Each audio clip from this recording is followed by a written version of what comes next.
How is everybody tonight? This is Casey here to do our Friday night spiritual talk.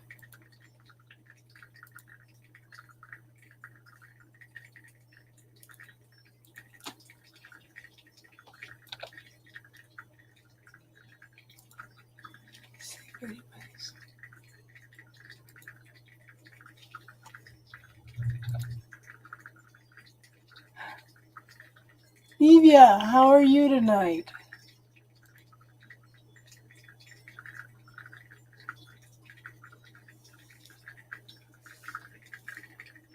How are you doing tonight, hon? Do you have any spiritual topics that you want to talk about tonight, hon? Anything in particular?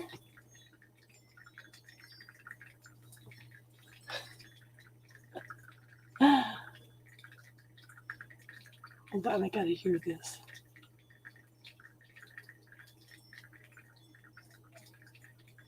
I'm trying to see if I can grow some tomatoes too. Hi, Chandra. How you doing tonight, hon?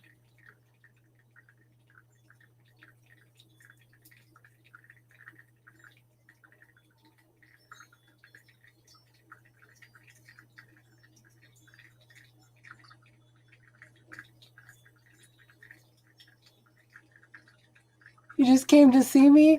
Aw, that's sweet of you. I hope you have some questions though, hon. Of course, we're just here. We talk about everything, not just spiritual stuff. If you have any questions about anything, ask. I'm doing good, Chandra. I've been busy running around like a chicken without a head all day. Trying to get 150 million things done.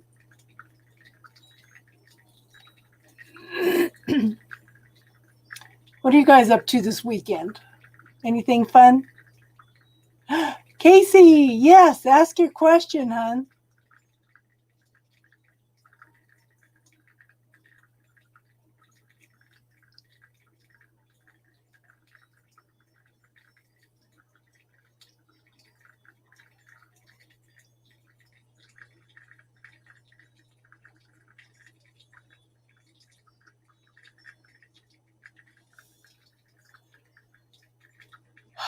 So it's supposed to be 60 degrees out right now. It's cold.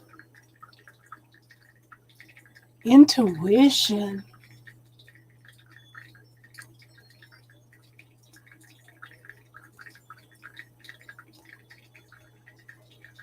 I don't know where it comes from, but intuition to me is, I think the definition should be knowing. That's what it feels like to me, is a knowing. How often do we? Yeah, I'm going to be down there in a couple weeks, Chandra. My daughter just messaged me today and wanted to know when I was coming. I said, well, I'm going to leave here the 10th. My granddaughter's wedding's the 17th. Why did she have to have it in the middle of the summer in Arizona?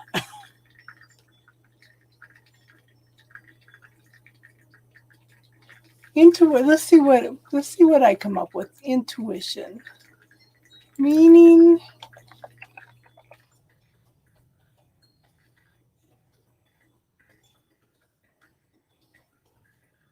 hold on.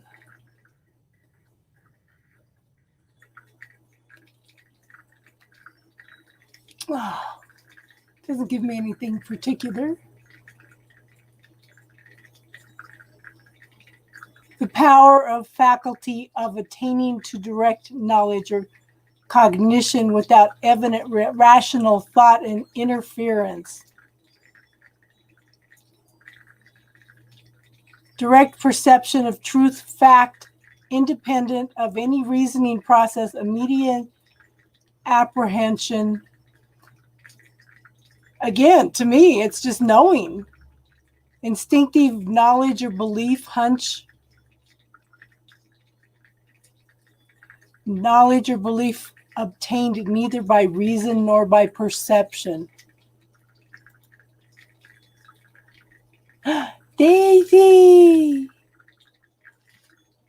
Daisy's in Arizona too, Chandra. She was just out. She's got a green thumb. She's growing all kinds of stuff in her yard. She was just out watering her yard. Daisy with the green thumb. How you doing tonight, Caramel Apple?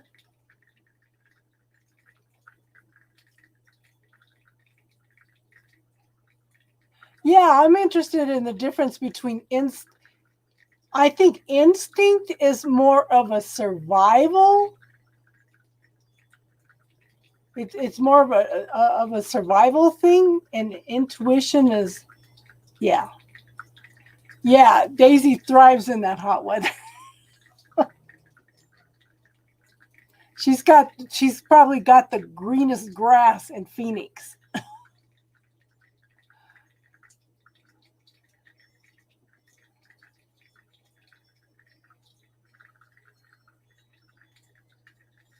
Instinct. Hi, Libra. How are you tonight? Wow, it looks like we're going to have a lot more people here tonight. That's cool.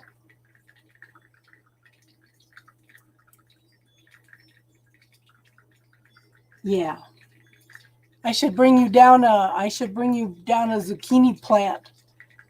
Girl, with the way your pumpkins are growing, you'd have so much zucchini you'd be supplying the whole neighborhood.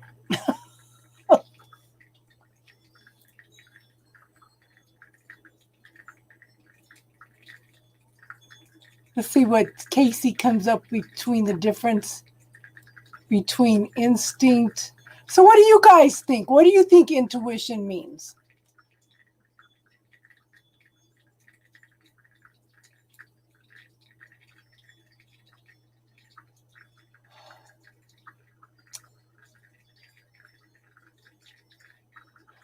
Oh, Libra, you know what? You guys are awesome. You guys are absolutely awesome. That's all I can say.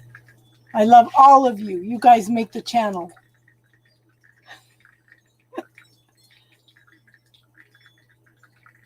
I need to split my African violets to take one down to my daughter too. So don't be surprised, Daisy, if I don't show up with a plant for you.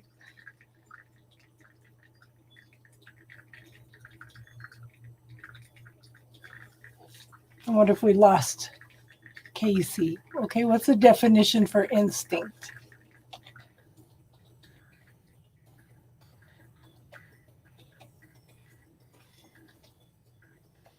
But to me, instinct would be something that's a triggering of a survival mode.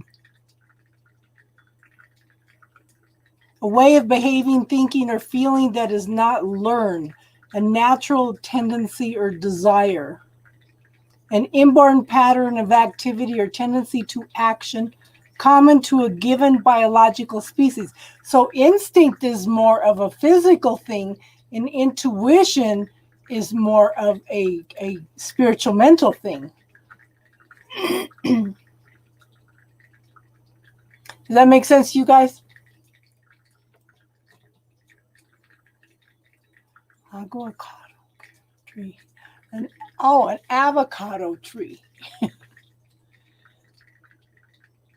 My daughter, the one that just bought the house, they're planning on planting a bunch of trees in their yard too. Can a person meet a soulmate under touch?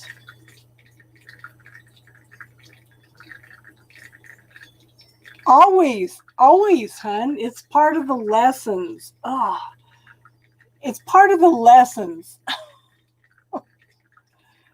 You know, most times we make these agreements with people before we even come in, you know. To me, it's like you have to follow your own integrity. You have to follow your own truth and knowing, hun. And you got to have some faith and trust in the universe through all that too. That's one of the things that I'm learning. You know, I'm slowly releasing my twin flame, and two people have confirmed something about him. This man, you know why I can't get rid of him? He does astral travel. This man is in my energy field all the time because he does astral travel. I said, what the hell? How do you block that? Except for the white Christ light of protection, which I put up. So now I put up mirrors that whenever he looks at me, they're floating mirrors. So when he tries to look at me, he's only going to see himself.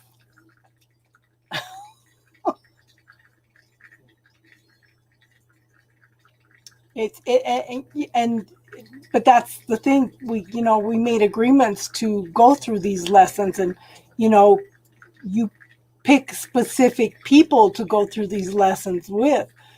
Doesn't mean it's going to be easy, because that's part of the soul growth, making the choices and decisions based on what's right and true for you, rather than what everybody else is telling us that we need to do. Or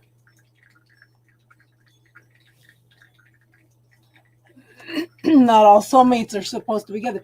But you know what, hon? Your mom and dad are soulmates.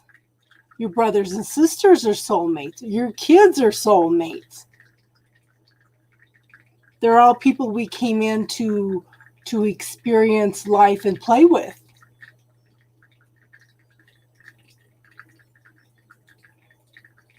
Some soulmates come in to be romantic and some don't.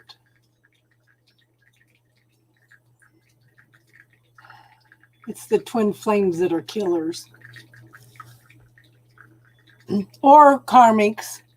Sometimes we have karmic soulmates that come in to teach us specific lessons.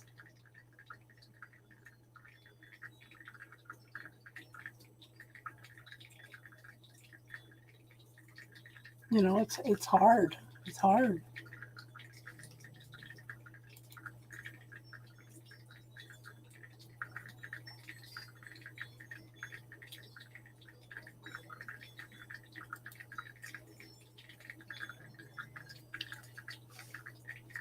Some people, somebody that might show up for one day in our life and give us some profound lessons or a talk that shifts your whole perspective on something.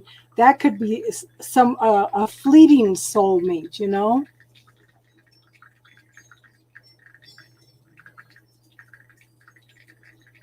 So, Libra, what's right for you? What's right for you, hon? Your friends and your family don't live your life for you. What's right for you? So use the yes/no body tool to ask some questions around that, hon.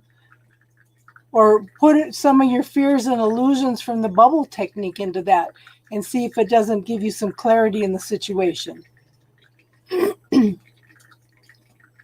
But see, that's the thing. We're so busy worrying about what other people think, and everybody else, you've got 20 people around you that you're worrying about or are going to not like what you're doing, friends and family. How many different ways are you shattering yourself by trying to please all those people? The only people you should worry about pleasing is yourself. Nobody's going to experience what you're experiencing. Nobody's going to feel what you're feeling.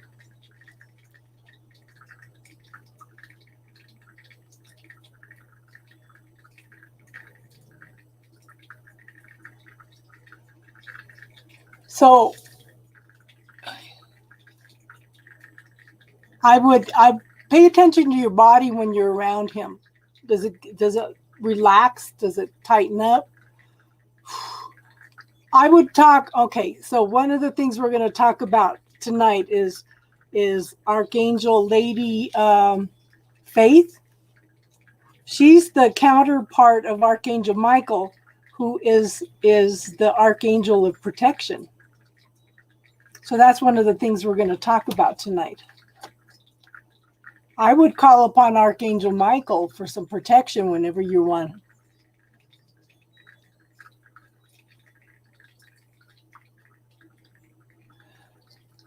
Tell him you're thinking about it. And like I said, hon, Do you know how to use the yes-no technique with your body, hon?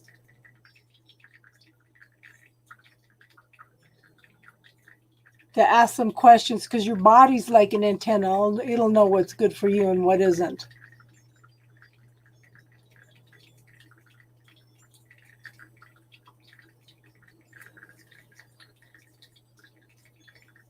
Okay, so if you close your eyes, I want you to think about something besides him that makes you really, really happy. And I want you to just relax into it and feel how your body feels. And then after you relax into that, ask your body about something that makes you not happy, and notice the differences. Your body will tense up, your stomach will tense up. Somewhere in your body you will feel some kind of reaction. That's your no. If you train your body how to do that, you can ask questions. What's good for you and what isn't? So, and then after you can feel the difference in that, you can sit and think about something that makes you happy, and then ask if this man is good for you. Okay? But I would also, we need to talk about calling in Archangel Michael for protection. So you want to try that, hon, and see if you can feel the difference?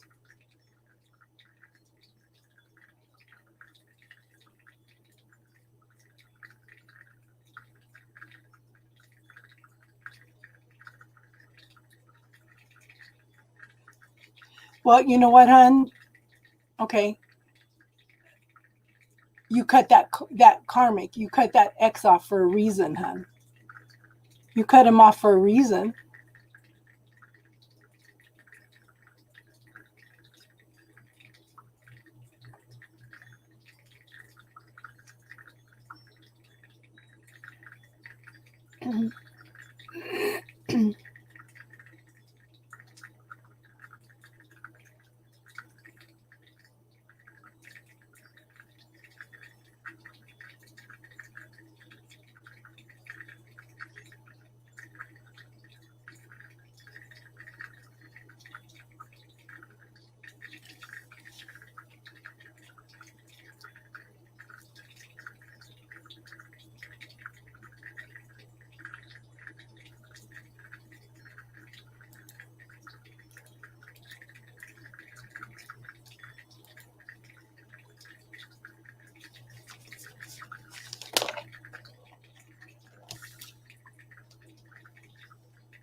So your body didn't tense up anywhere, but you did feel the difference between the yes and the no the first time you asked.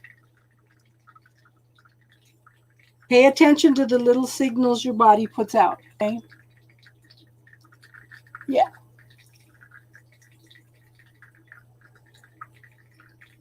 You know, there has to, if you let somebody back into your life, there has to be some major, major, major changes that they've made in their life, okay?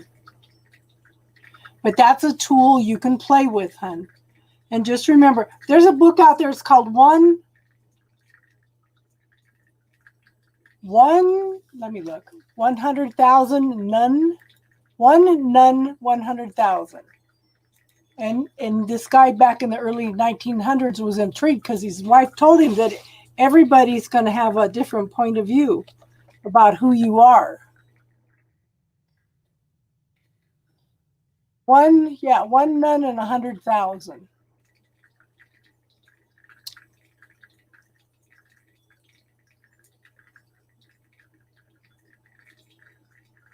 So, but she talks about that how everybody else is going to have a different point of view about who you are based on who they are. So what they're telling you is right and wrong for you is based on what's right and wrong for them.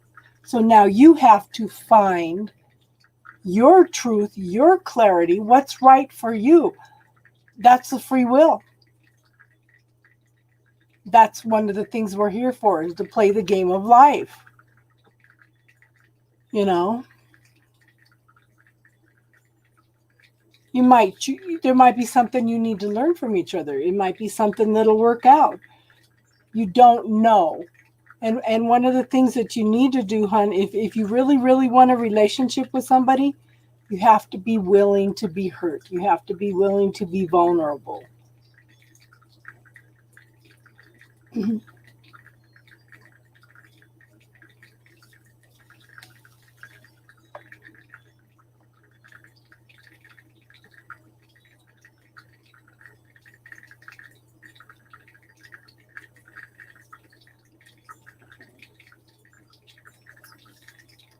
Who else? I showed 2 other people here. We invite you to contribute to the conversation. Welcome, hon.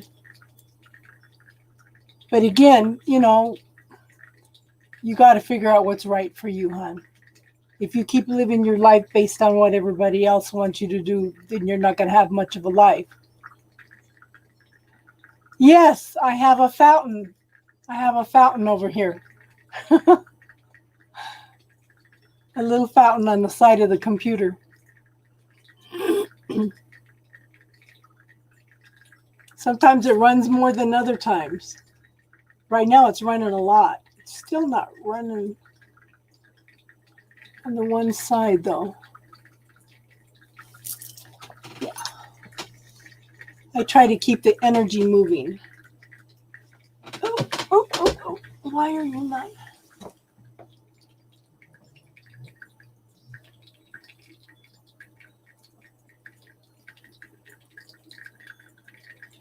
Interesting. It's only going down one side.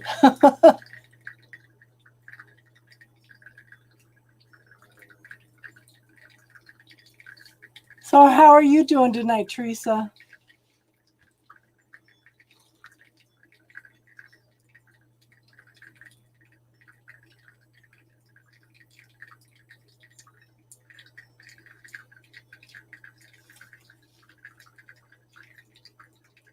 It's Friday night. It's a summer night. Good.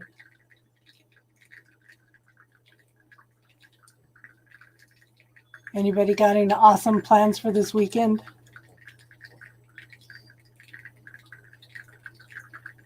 We're jumping between 70 degrees and 100 degrees.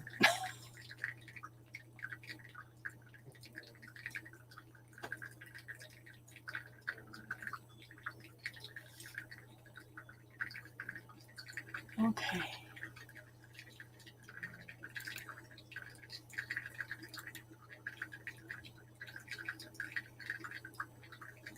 I can't tell how far we are into the... Oh, there it is.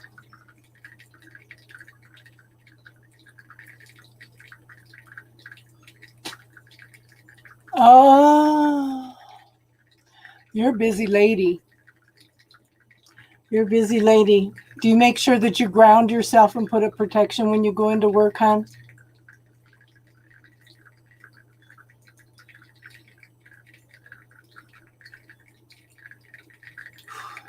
Because if you're grounded, you let all that energy, excuse me, flow through you into the earth for healing. Why is my throat acting up all of a sudden?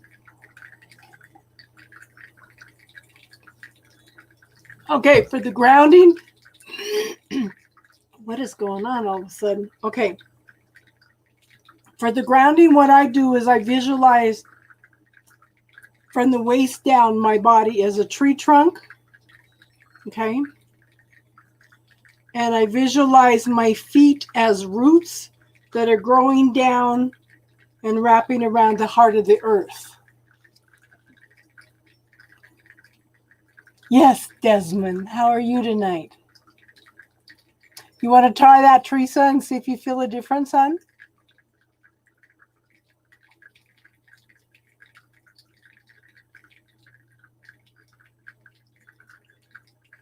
How are you doing tonight, Desmond? Danielle? Good. You have anything particular you want to talk about tonight too, hon? Trees are awesome. I was listening to Saguru. If any of you ever listen to him, he's awesome. He says he had people go out and experiencing. You've been feeling without? Okay. He's been having people going out and sitting next to a tree and experiencing the energy of the trees. He had been trying to promote everybody to go out and plant 1 million trees. Oh, hon. Okay, we'll talk about that in a minute, okay, hon? We'll see if we can support you. So, the people that experienced that connection with the trees, yes, he's awesome. The people that experience the connection with trees, he says, you can't stop them from going out and planting trees all over now. Okay.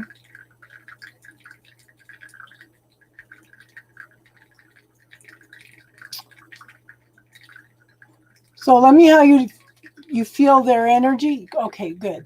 Okay, now Teresa, I want you to call in the white Christ light of protection. And if you need to come back and listen to this, it's like 26 and a half minutes, okay? So call in the white Christ light of protection and visualize this egg-shaped white energy surrounding you.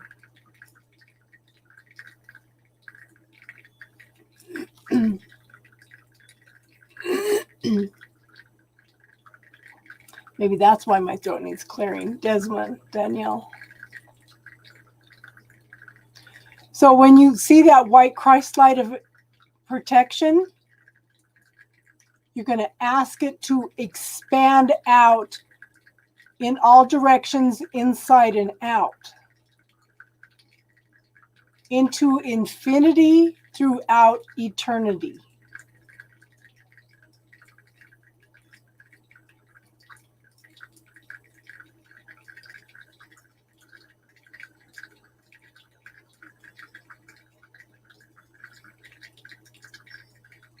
You feel a lot of energy? Okay. You can also call in Archangel Michael's protection. Yeah, that's big. But you want it, you won't have to go in and put it up every day if you expand it out into infinity throughout eternity. And you don't want anything sneaking in around it. You know, I used to do, when my son was 8, and he's learning about math right in school. I used to say 10,000 miles above, 10,000 miles below, 10,000 miles around and through, inside and out. And he looked at me and he says, Mom, how come you don't put it out into infinity? How many different ways? That's a lesson, okay? That's a lesson in how we limit ourselves. That was a huge lesson for me. So good. So I just go in maybe once, twice a week, and I make sure that that energy is there. There's no holes, rips, tears in it or anything. You can also call in Archangel Michael to encompass and surround all of that, also out into eternity throughout infinity.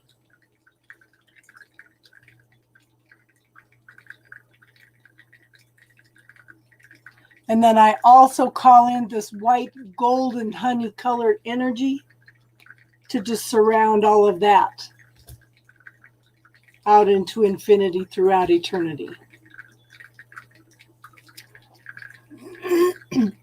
And I hope that helps you with your work, hon.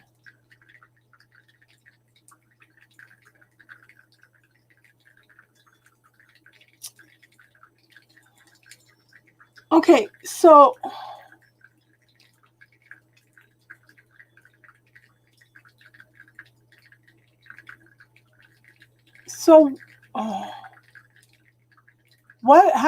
how do you feel that we can support you right now, Danielle, Desmond? You're welcome, Teresa. I hope that helps. You have a very, very emotional job, and I'm sure you pick up a lot of people's stuff. Teresa, I would also go in and look at my playlist. There's a class in there on how to dissolve cords, to neutralize and dissolve cords, because you might be picking up cords from a lot of these people too in hospice. If you want to go in and watch that video, and if you have questions, you can come back in and ask about it, okay?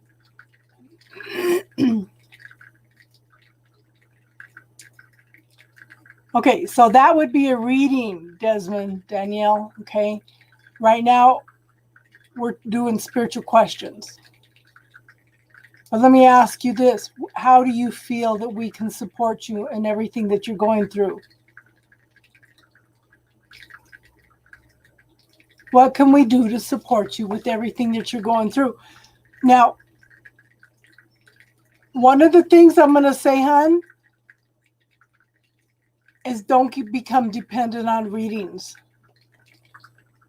Because God gave you free will, okay?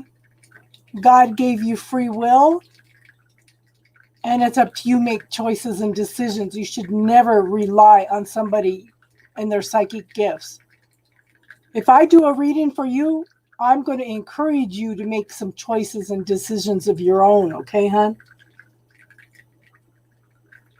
And that's who we're talking about tonight, Triple Moon, Lady Faith.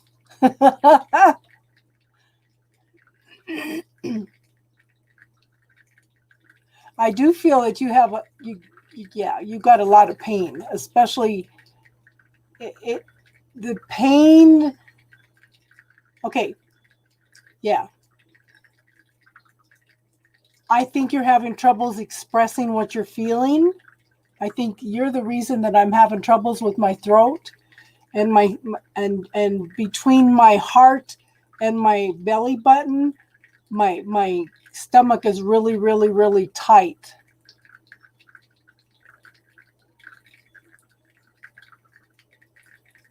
So the readings give you the energy around you so you can make choices and decisions.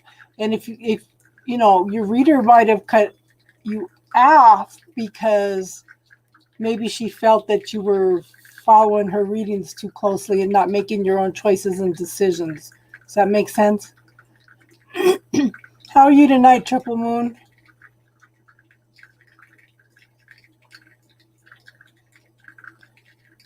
Are you working right now, Triple Moon?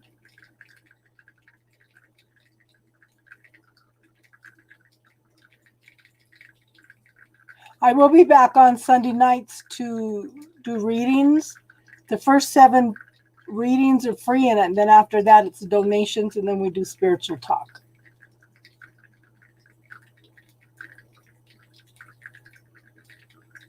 You're at work, hon?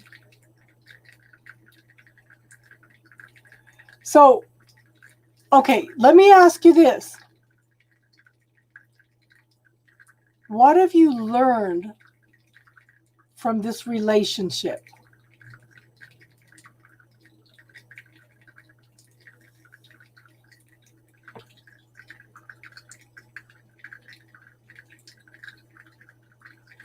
Yeah. Well, as we make mistakes, Teresa, we learn from those mistakes. But if we keep going through the same thing over and over again, we're not learning from our mistakes. And we make soul contracts with other people in order to go through those mistakes. You learn sacrifice. And through that sacrifice, did you learn that you need to honor and respect yourself a little more and love yourself a little more?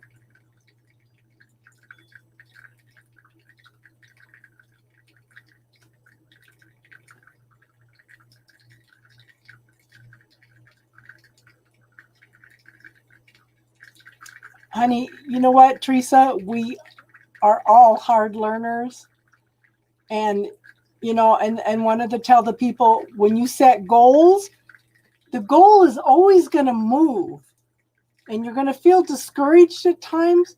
But what you want to do Teresa, I want you to look back at everything you've accomplished, at everything you have learned in this lifetime. I want you to acknowledge every accomplishment that you have made in your life. Then the universe will start giving you more things to be grateful for.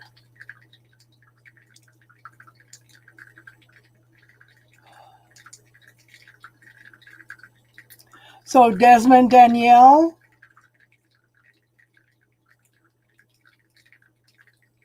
do you think maybe you need to, right now, you need to take some time to heal yourself, love yourself, nurture yourself?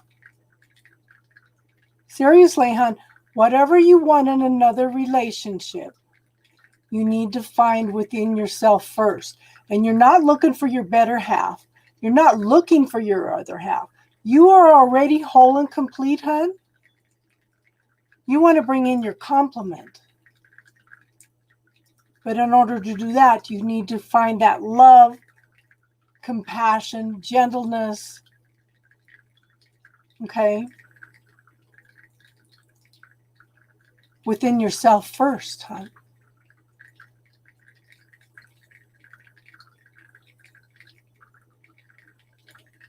And you've learned a lot of sacrifice. So let me ask you this too. How much of yourself have you sacrificed to please others? Not just this relationship, but through your whole lifetime. And this is one of the things that we were talking about earlier, is there's a book out there called One None and 100,000. Everybody that you know is going to have a different point of view, a different belief system about what's right or wrong for you based on who they are. When are you going to start looking for what's right for you? And that's one of the things we're here to learn in this lifetime, what's right for us. We need to find our own truth, our own clarity, and make the choices that are right for us, because nobody lives in our head, nobody lives in our body, nobody else feels our emotions. Nobody else believes what we believe.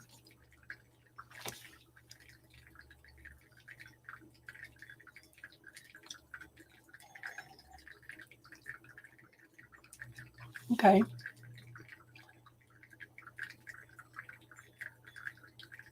So that's a lesson you've learned also. Okay. It's still a lesson. It's still a lesson. And it's still part of the growth process. In other relationships, did you used to make some sacrifices for yourself? Look at the difference between this relationship and other relationships that you have had. What have you learned between the different relationships? Every relationship we have teaches us something. Every relationship we have is practice and study in order to show us what we like and don't like in relationships, so we can bring in what we truly like. So every relationship is practice and study to show us what we like and don't like.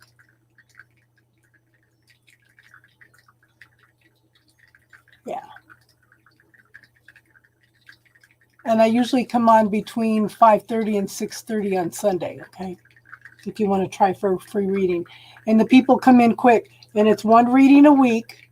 We put that up because a lot of the same people were coming in every time and taking up all the readings. And you don't want to become dependent on readings to make your choices and decisions, okay? It's just a tool to show you where you are so you can make choices and decisions. Now, I could tell you something in a reading, you say, that's not the direction I want to go, so I'm going to choose this instead. You've just invalidated the reading I gave you based on your choices. That's what you're supposed to do. Make your choices.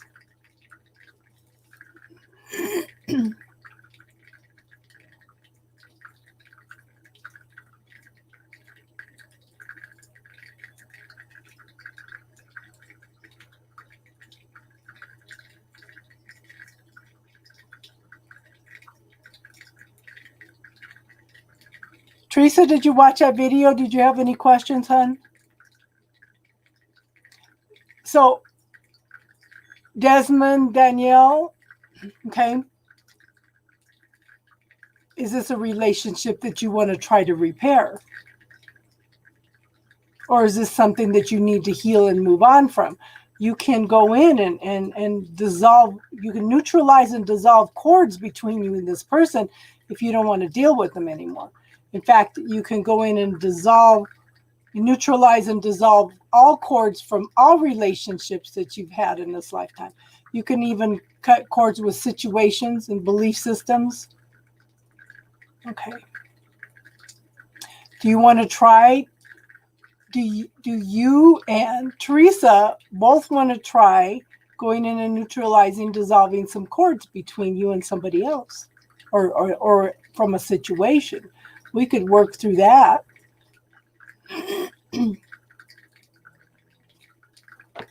And I'll teach you another tool too, okay? So, Desmond, Danielle, I want you to close your eyes, okay? Okay, close your eyes, hon. I want you to relax. I'm going to ask you a question, and I want you to tell me the first number that comes into your head, okay?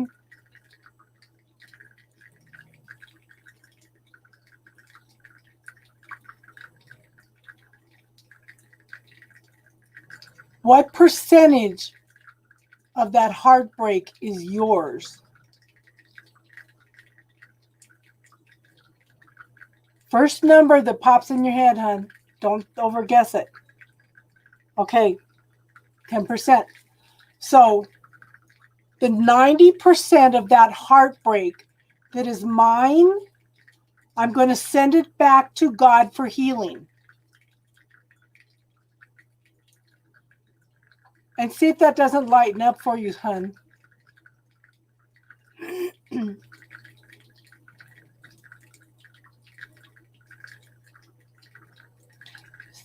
all the heartbreak that I am carrying from other people, I'm going to send it back to God for healing.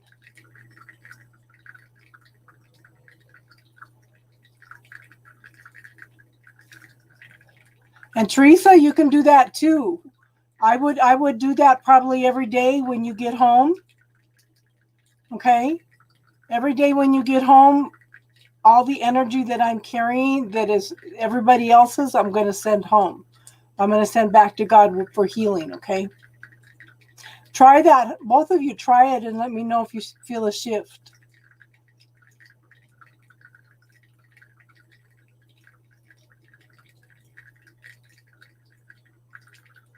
Yeah.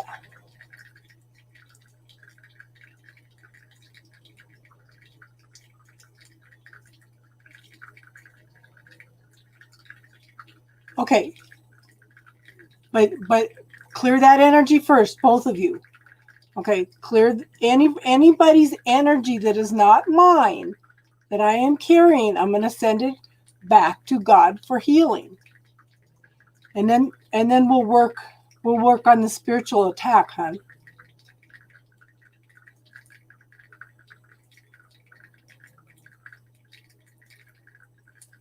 Yes, you do carry energy from others. So Teresa, close your eyes and ask, what percentage of all, okay, what percentage of other people's energy am I carrying? You'll probably get like a 90%.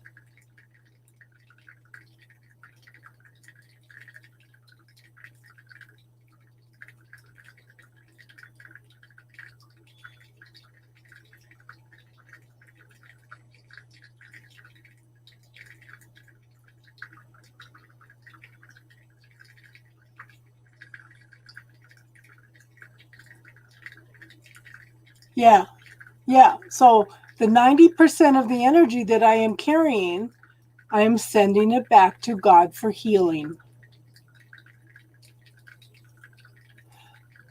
So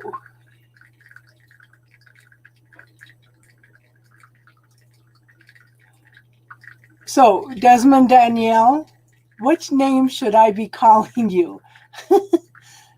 Okay. Let me know what name to call you, okay? And then we're gonna look at your body, okay? Both of you.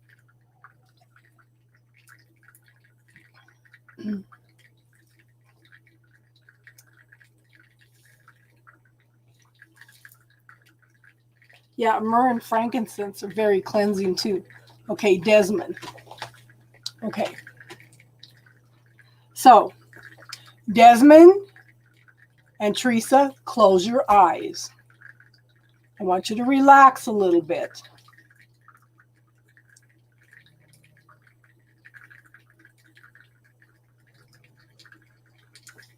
Okay, close your eyes and relax. I want you to visualize your body in front of you. Okay? Yeah, triple moon's always got some good stuff. Okay? Visualize your body in front of you. Calling your healing team of angels. Your personal healing team of angels, spirit guides, archangels. Okay?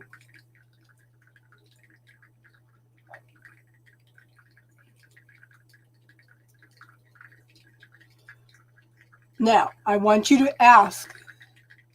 Now, Desmond, I want you to ask any cords coming to me from this specific person or any past relationships that I have had. If you want to clear those too, ask for all those cords to be highlighted red. Make sure you spin your body all the way around. Look at your hands and feet, your back, your head, everything, and see if there's any red cords anywhere in your body.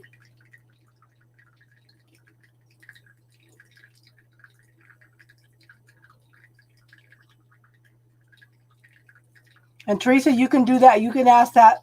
Ask if there's any red cords. After you call in your healing team, ask if any red cords that are from my patients that are attached to me, highlight them red.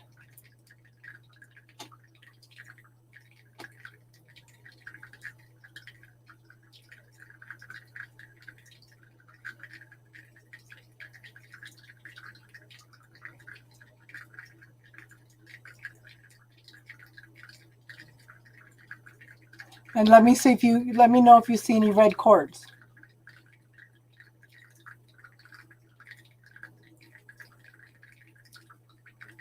Pay attention, especially if there's any cords in your back.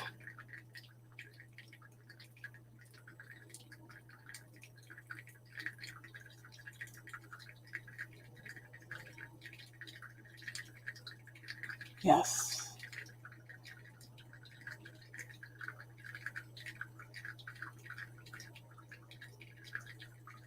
Okay, so ask your healing team to neutralize all those cords.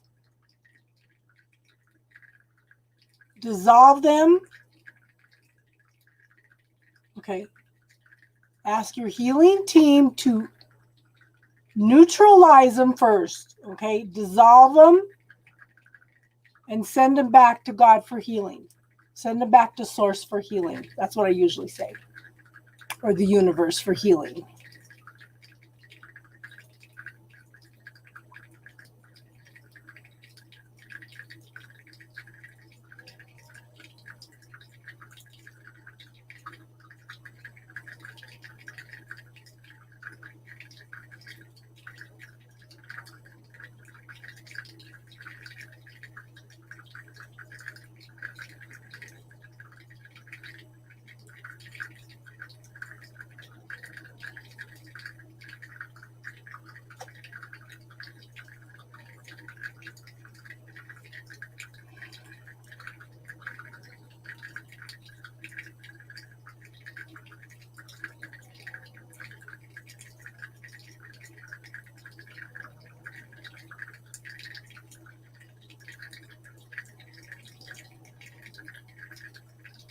Let me know when you have those done, okay?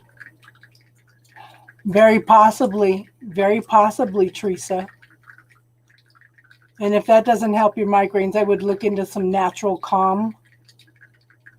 It's a magnesium citrate. It's dissolvable in water and it absorbs instantly. I get rid of my migraines in like 10 minutes because it's a lack of magnesium. Okay, now close your eyes again. Spin it around. Okay, look for any black cords that are attached. And also ask them to highlight any stealth cords that are attached to you. And do the same thing. Neutralize those, dissolve them, and send them back to Source for healing.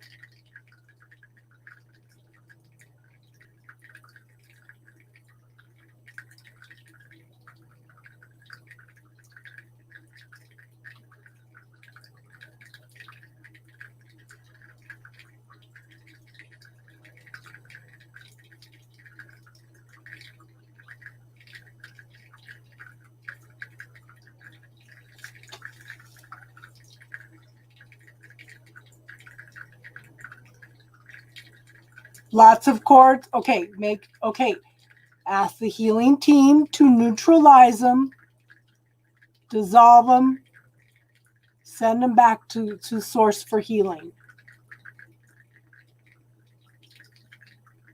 It's funny. Stealth cords are sneaky cords. They are invisible cords that you cannot by yourself identify. You have to ask your healing team in order to identify those. Okay?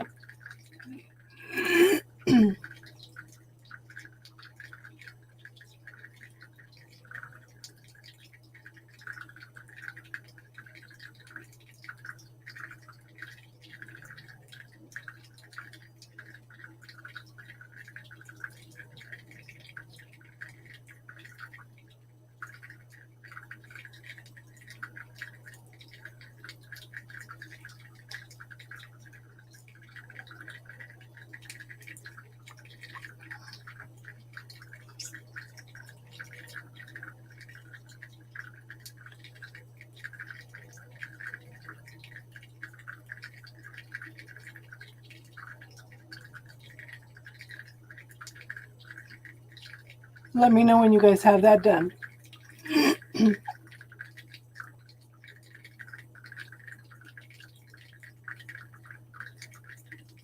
Desmond, are you seeing a lot of cords, hon?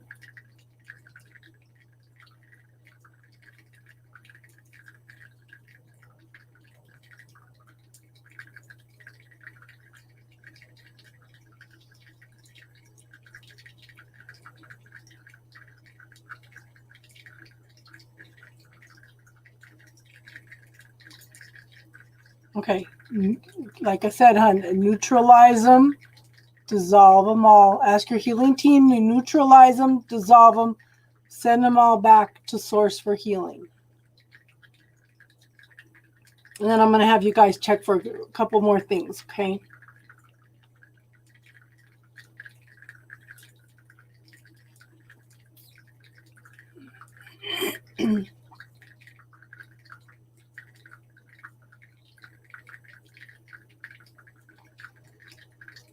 Okay. So now ask for any cords not of your highest good to also be highlighted red. Make sure you look around your whole body. Any cords not of your highest good to be highlighted red.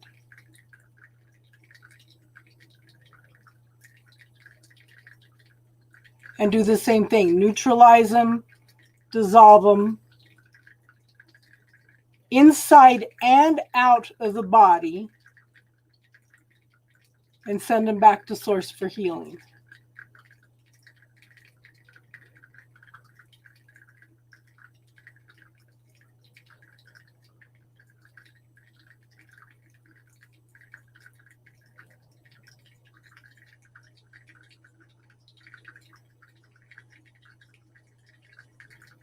And let me know when you're done.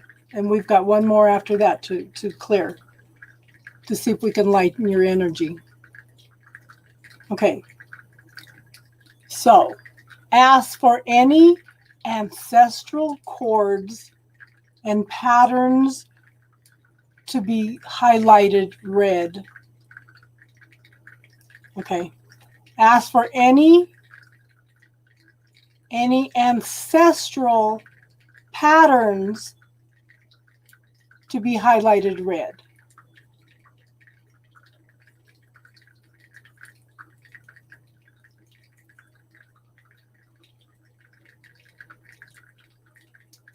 Now, those may also show up other colors too. Okay?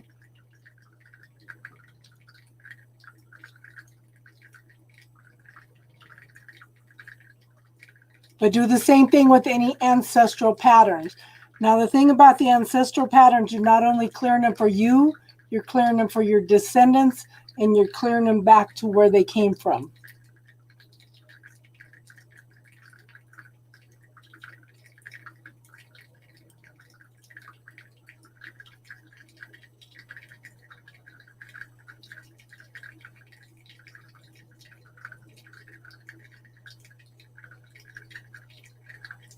Have your healing team neutralize them, dissolve them, and send them back to source for healing.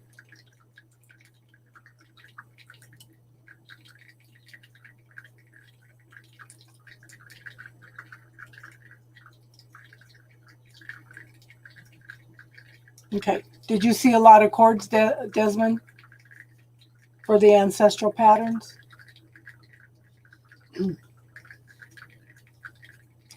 Now, these are some tools that you can use, but I would use the Who Does It Belong To every day. Desmond, do you feel any lighter at all, hon? Shoulder areas? Yeah, carrying all everybody's burdens.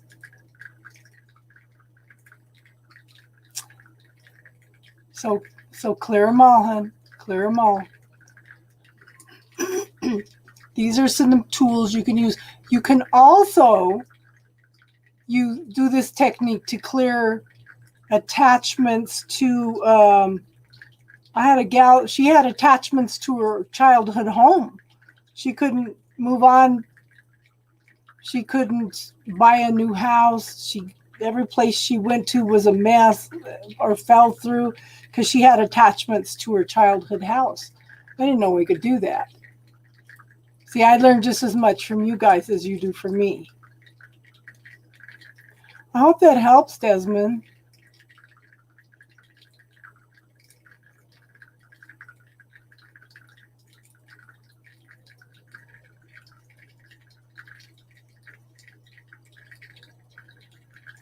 But also, Desmond, you said you're okay. So you're working on the spiritual attack. Like I said, you have every chakra effect. Girl, you are in a hard job. That's hard on every chakra. Yeah. So make sure that you do that at least once a week, I would think, or do it every day. It only takes a couple minutes. Okay. Desmond, do you put up spiritual protection and do you ground? This is why I started this channel, because people do not teach you how to do grounding and protection. That is the most basic, important spiritual activity that you need to do.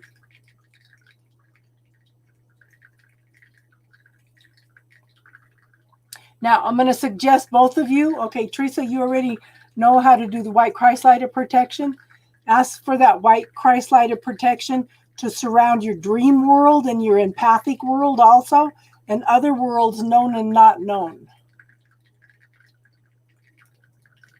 Desmond, yes, that in prayer. You do grounding and spiritual protection, hon? Because I think, it was 26 and a half minutes when I was telling Teresa. Okay.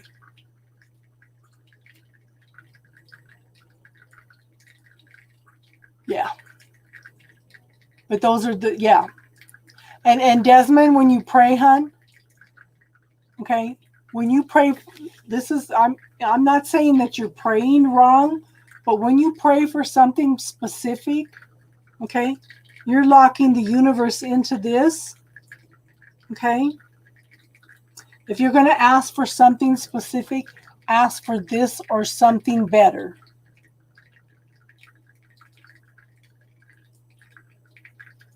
This or something better. Because you're asking for this, but the universe sees the whole picture, and there's all these things out here that are possibilities that the universe could bring to you, but you've got to be open to receiving them.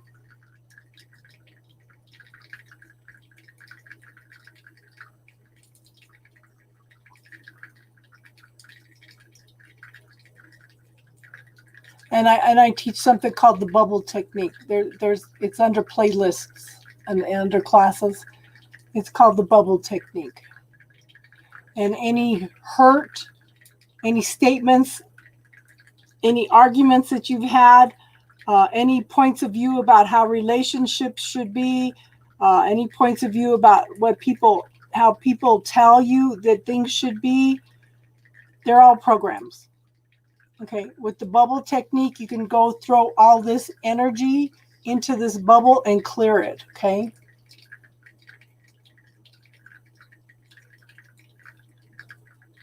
Yeah. So you may absorb it, hon, instead of, well, you could send it back. Okay. Now, who does it belong to? They taught us, when I learned it, they taught us that send it back with love and consciousness. My thing is, I don't want to hurt anybody, so I'm going to release it back to God for healing. And then God can send it back to them. Okay? Okay, so let me show you the bubble technique. Bring your hands together like this. You're going to feel like a balloon, a heat ball, or something in your hands. Okay?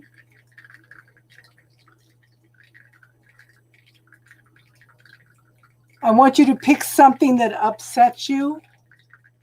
Okay, clear this. Clear this. Okay, this is huge for everybody. This is the main programming that we are taught. So bring your hands together, find that ball. I want you to put in there, it's better to give than it is to receive. And bring your hands back and forth like this until the energy clears around it. Because if you do not know how to receive, how can the universe give to you?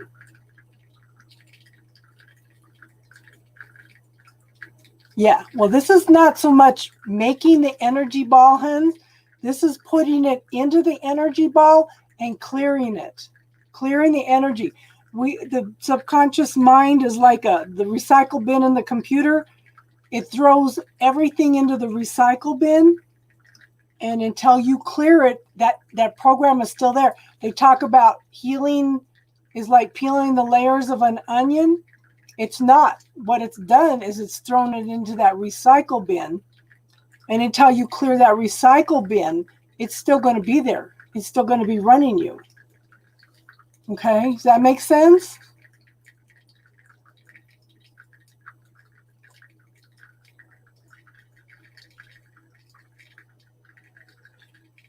So another one to clear, okay, money doesn't grow on trees. Money's the root of all evil. Well, if money's the root of all evil, then why does the church run it? You have to work hard for your money. Those are all programs. Those are some of the main blocks to creating the prosperity and abundance in our lives, okay? And you can clear all that stuff in the bubble technique. Did you have statements that your parents repeated to you over and over again when you were a child? I told my son about 8 years old. I get disability checks too, hon. That doesn't mean that you can't get money coming in from other directions. Okay?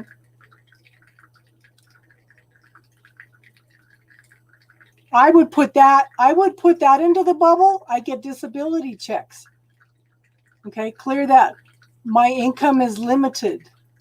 I would clear that.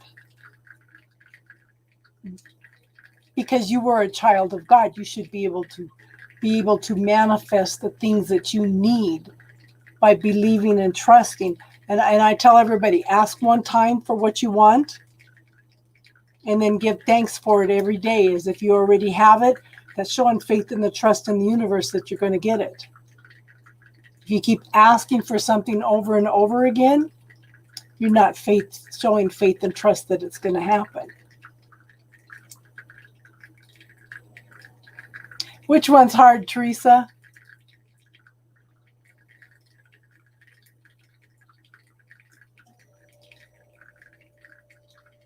Don't let you being on disability limit you from manifesting what you need in your life, Desmond. Okay?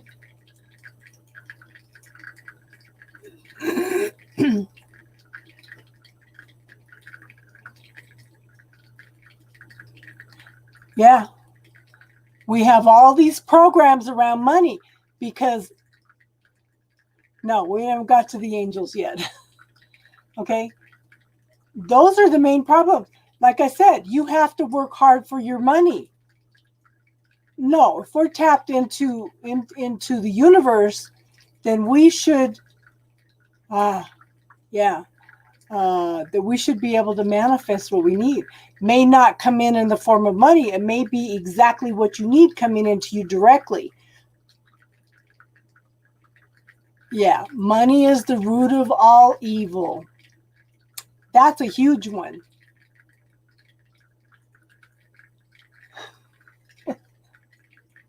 The thing is, okay, nope, I'm helping them. Okay, so one of the things that I would put into your one of the things I would put into your bubble, hun, is I don't have peace in my life. Okay.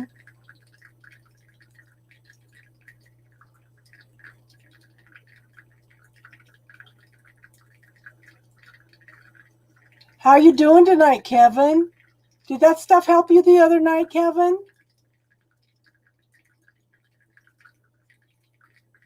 Good for you. Good for you. Yes. Now you can also call in. Okay. You can also call in Archangel Michael's energy, his blue ray energy, because that can also bring in peace. I would make it a lavender color. Surround yourself with a lavender color. So, Teresa, start giving gratitude for that disposable income the first time in years. Everybody needs money, but not all your needs need to be met by money. You may need a car, okay? And somebody may come in and donate a car to you. You do not need to have money for everything. You should be able to manifest everything you want, everything you need, okay? So we're talking about the bubble technique, Kevin, and clearing some things and programs. Have you noticed any programs pop up for you, Kevin? Any negative self-talk that's popped up for you?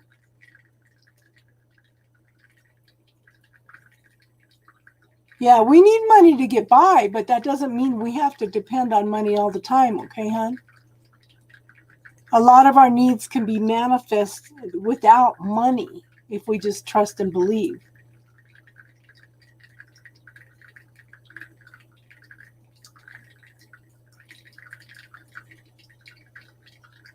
So give gratitude for that good day, hon.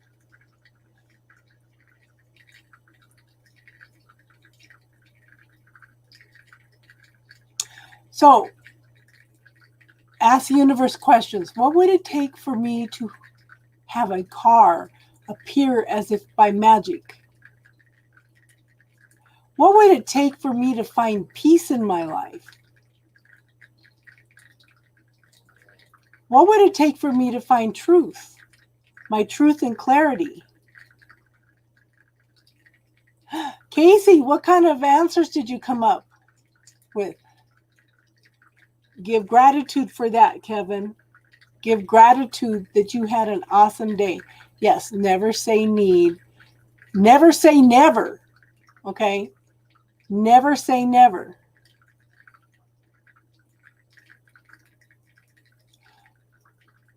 I would put I need a psychic reading into that bubble, hun, because if you learn to follow your own intuition, your own knowing, you don't need a psychic reading all the time. Yes. Casey is a mover and shaker. She is a major, major manifester. Yeah.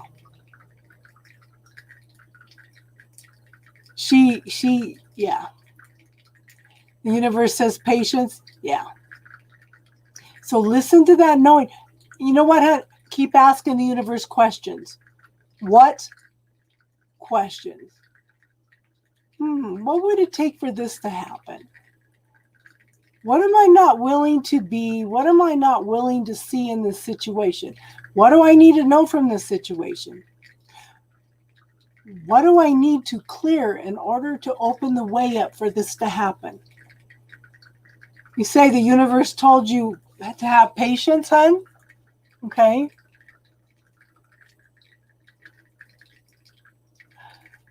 That's awesome. See, Kevin, when he gets upset, he uses the bubble technique. You know what, hun? I consider you guys the heroes because I supply the tools.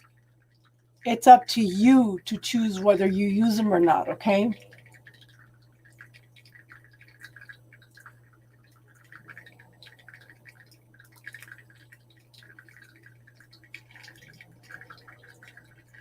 Casey started working out instead. We're so happy you're here, Triple Moon and Casey. What grand and glorious adventures can the universe and I create together? But anything that, okay, now Desmond, if you want that prosperity and abundance, you need to go within and find that prosperity and abundance within yourself also, hon. You are already whole and complete. You need to find that within yourself. The bubble technique helps clear out the energy so that you can find your own mind space, your own truth and clarity. Thank you for bringing that up, Kevin.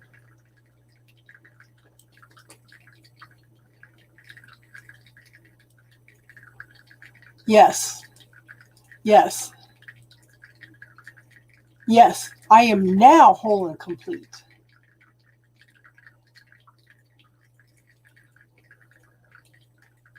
So those are some pretty powerful little tools.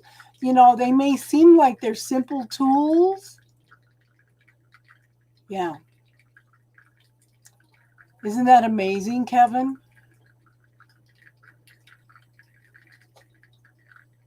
It's the universe supplies the tools. It's up to us to choose to use it or not.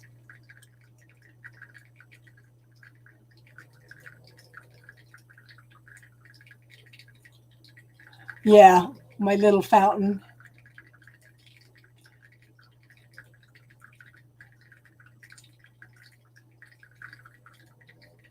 Yeah, but the more you clear all the trauma and the drama that other people bring in, the more exactly, Casey. Once he starts clearing out everybody else's stuff, then he can focus. I am now at peace. I am now safe. I am now protected.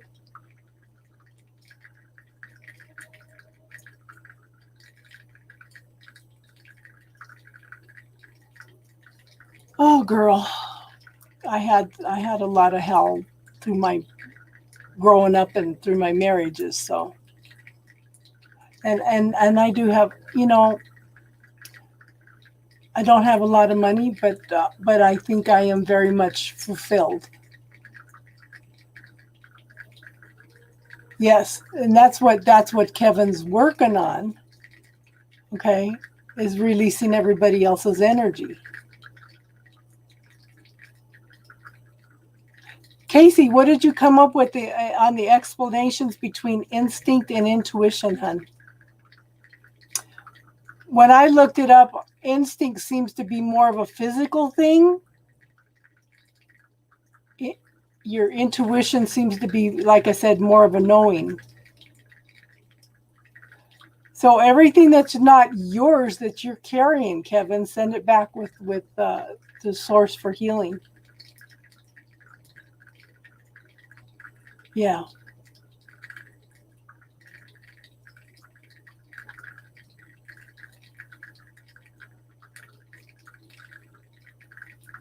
Yeah. Well, you've worked all week too, Kevin. You know?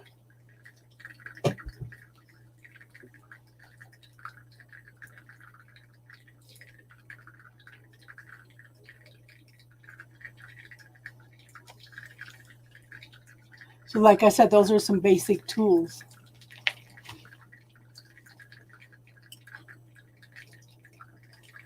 Yeah.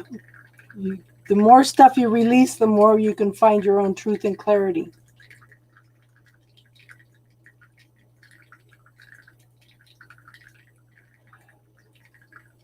Yeah, I think intuition's not so much a gut feeling, hun, because that would be physical also. Intuition to me is a knowing. It's information coming in that has no like it said, no rational explanation for it coming in. And instinct is more physical, and intuition is more spiritual.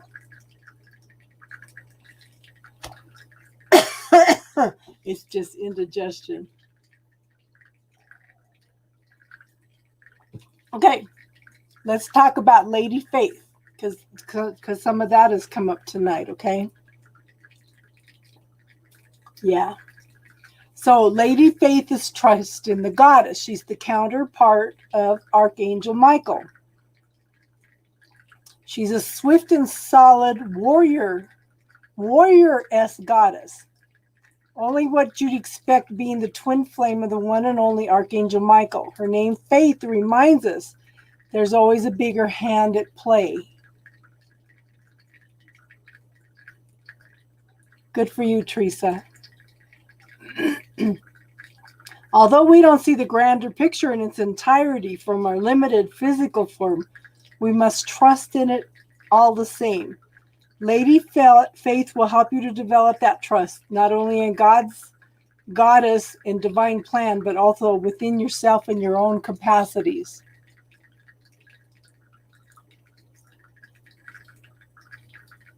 That's a good one too, Kevin, okay? As well as instilling trust and faith in you, her other major task is in leading the army of light. The legions of light protect the masses on a grand scale, ensuring that the universal spiritual laws are upheld. On a smaller scale, she overlights shamans, healers, and anyone else who frequently subjected to dense energies for the good of others. If you are a healer of sorts, she'll help you to become spiritually strong and self-reliant. You hear that, Teresa? Okay. With her knowledge, you can learn how to mature your body energy. In other words, becoming walking shield wall. So during casual visits, she might come in and be dressed rather elegantly, okay? But when she comes in protective mode or potential threat or danger, she comes in like Archangel Michael. Okay, Desmond, you have an awesome night, okay? If she comes in protective mode, there's danger or threat, she comes in with the shield and sword just like Archangel Michael does. Okay?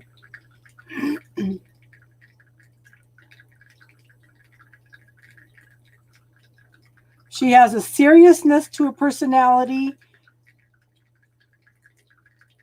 She doesn't mess around and encourages you to adopt an attitude of getting things done. I hope that helped, Desmond. She's still deeply loving and compassionate. When you're down, she'll nourish you and help you heal by reminding you of your truth. You're a warrior of light in the making. She'll help you to move on mentally by revealing necessary truths in a gentle way, and by helping you shed restrictive energetic cords to people and places. So what were we doing on? We were working on clearing energetic cords and stuff tonight.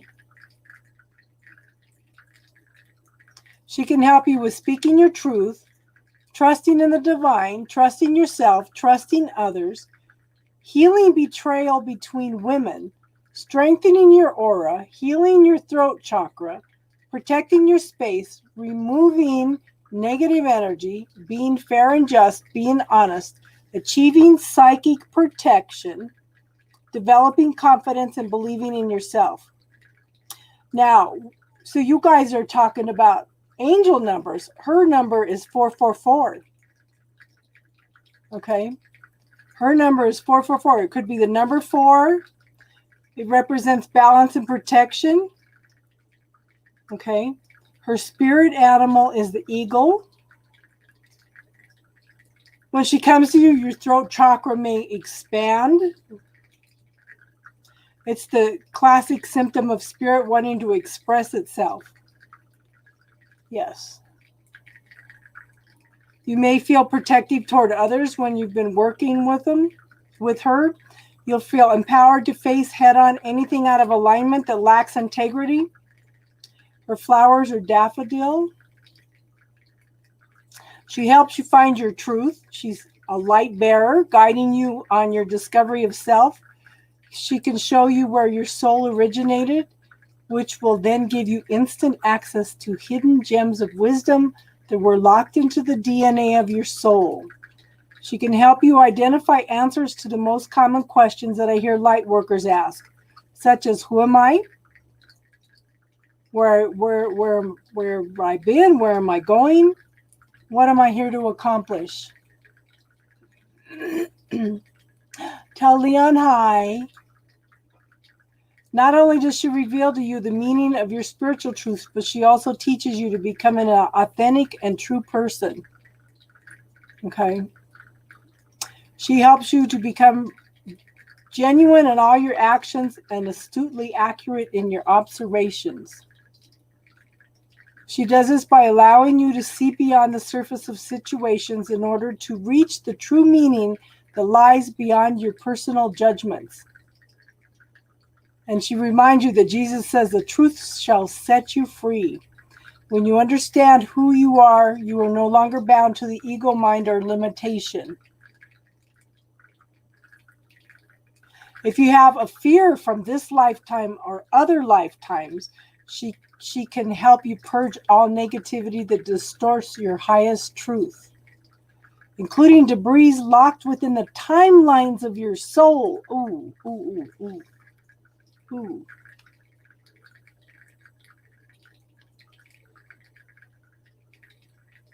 Interesting. She'll show you your forgotten stories and memories that require slaying and purifying from your psychic. This process can be such a relief. Let's see. There was more. Okay.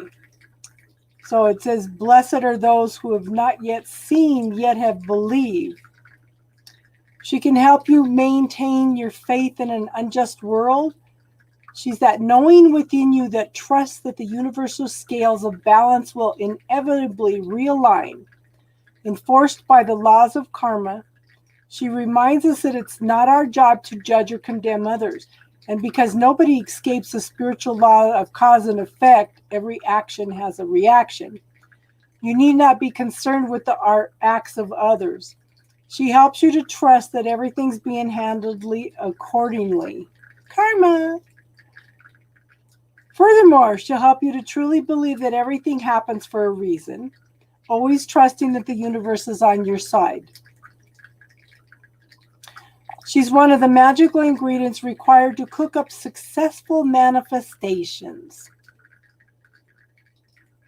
If you're struggling to manifest your dreams, ask yourself, do you really believe that you can have it? If not, call upon this archangel and ask her to fill you with the faith that your prayers will be answered. Like they say, faith can move mountains. She believes in you 110%. How do you think your life would look if you held just half that amount of confidence in yourself?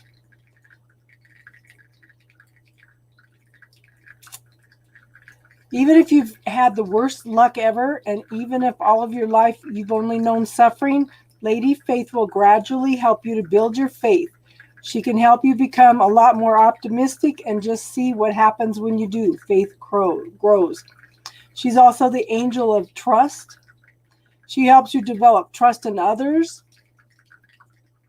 She helps you develop trust in yourself. Helps you repair bonds and trust, restoring trust between men and women, but especially among the women at this time. The age of Aquarius heralds the return of sisterhood. I think we have quite a sisterhood here. And it'll be the harmony between women that restores our communities. This grand rebuild has already begun, and we must continue to establish a sense of trust between ourselves. She helps women come to terms with the massive betrayal among us, otherwise known as the witch wound. It's likely that many of you reading this book will be affected by the horrific witch trials. Whether you were there or not, the wounding lives on through our ancestral lines. We've inherited it. Our wombs are still haunted with guilt and shame of the forced betrayal that was endured. If you feel this deeply and it resonates, call in Lady Faith to restore the trust amongst the women in your life. Ask her to heal your pain, and remember to extend your prayers to your fellow brothers and sisters also. There are many wrongs to be righted in our imbalanced world, but trust in this process too. After this massive period of injustice and suffering, the wheel must turn, and all the goodness that we are owed, all the joys, the love, the harmony is karmically ours to reclaim now. So we are moving into the Piscean age, and we need to connect to the fifth dimension. The fifth dimension and beyond demands that you're strong enough to protect your own energy without relying on anyone, even the angels. I thought this was significant. This is one of the reasons that I wanted Desmond to listen. Archangel Michael is renowned as the angel of protection. He's the SOS angel to call upon in any fearful situation. But Lady Faith asks you to take things up a notch. She teaches you how to develop your own psychic shield and empowers you with the courage to stand on your own 2 feet during energy battles. You can relax knowing that she'll stay by your side when you develop and strengthen your aura. Her aim is to stand back and stand guard, allowing you to evolve, eventually becoming powerful and brave enough without having to call upon external forces to shield you. She'll mold you into a peaceful warrior, able to fight your own battles, to slay your own demons, and to own your own shadow, whatever that may be. It's fine to call upon the angelic kingdom for protection. In fact, you're strongly advised to do that for the first few years at least. But it's worth noting that at some point, relying on anything outside of you keeps you limited. Lady Faith knows that you have unlimited potential. The more you push your comfort zones, the more you expand into new territories. And when each rub against the grain, you carve out a greater version of yourself. She says, when you're ready, call upon your own spirit for protection and remember to ask her to mentor you. So long as you've made a lady's agreement with Faith, if you get in above your head, she'll step in and intervene. She's got your back. So effectively, working with Lady Faith is more like a practice run than being thrown in the deep end. And she calls upon Archangel Michael for protection all the time. Yeah. Let's see.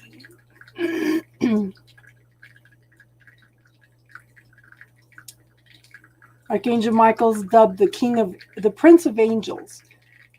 But I'd say that the King of Angels is a more suited title. His name is He Who is Like God. He's the planet's most beloved and best known angel.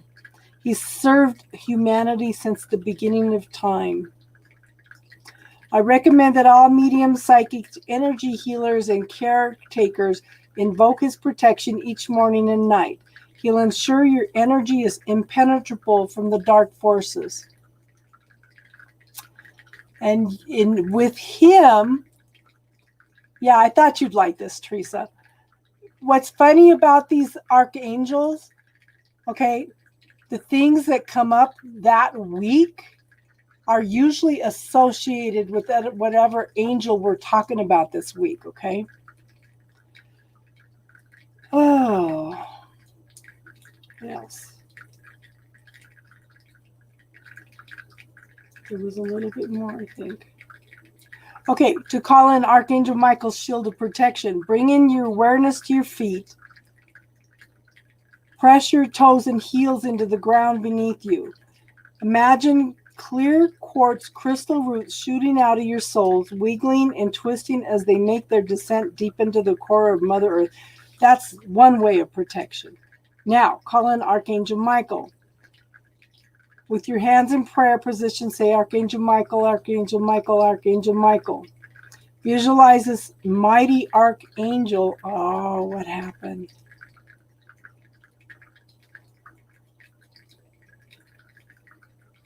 You must not be supposed to read that. What? Where did it disappear to? What the heck?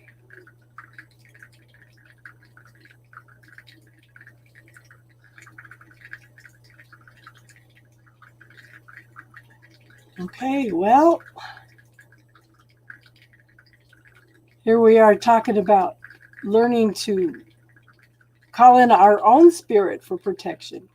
That's a new one on me. I'm going to start doing that. Oh, where did it go? It put me clear to the end of the book.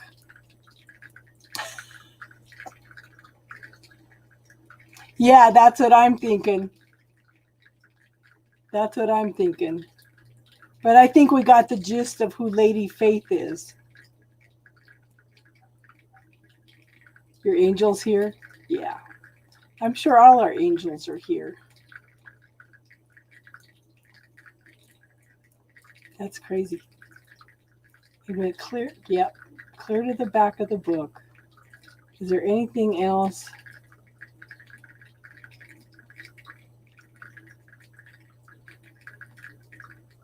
That we need to know?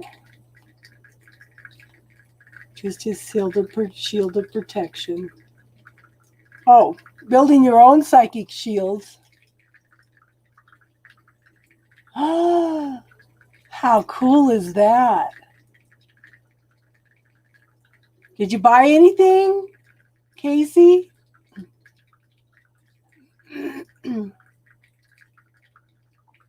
Okay, so it says to build your own psychic shields. So maybe we just need to focus on that. Invoke Lady Faith. With your hands in the prayer position, say, Lady Faith, Lady Faith, Lady Faith. I trust in my divine power. Upon myself, I call this hour my sacred flame ignite. Fueled by my will, strength, and might. In faith I am sealed. In faith I am healed. In faith and trust I am. You bought everything. Oh. Place your hand on your belly and breathe deeply so you can physically feel your hand rise and fall with each breath. And then she touches your chakras with her radiant blue sword. And then you visualize each chakra become sealed in an orb of cobalt blue light. Place a protective symbol of your choice over each orb to reinforce the protection. Now see the mini orbs covering your chakras merge into a mighty one. Expanded out, covering your aura. You're now fully cloaked in the sphere of blue light. And then thank Lady Faith for holding the space for your practice. Yeah.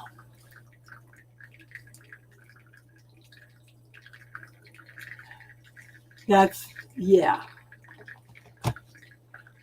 This stuff is so awesome. I ran into a pink one that is used for healing. I had never seen a pink one like this before, Casey. I had never seen a pink one before. And welcome, Leon. How are you tonight?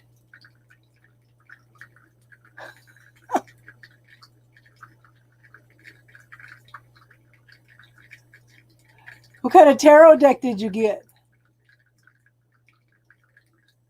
Lots and lots of sage. Yeah.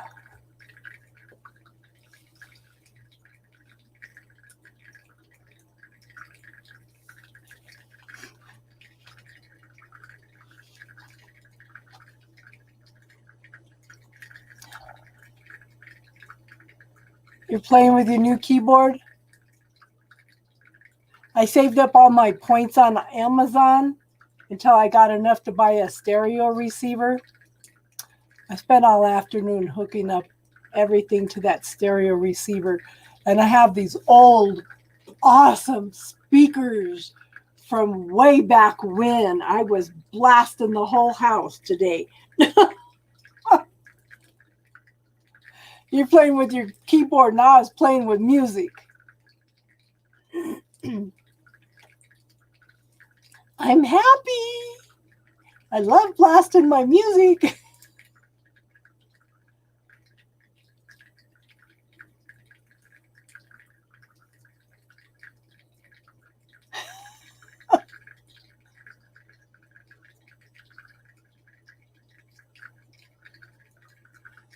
That's funny. But see, that's cool because those are little traditional things that you guys are creating together that you'll do through your entire lifetime, you know?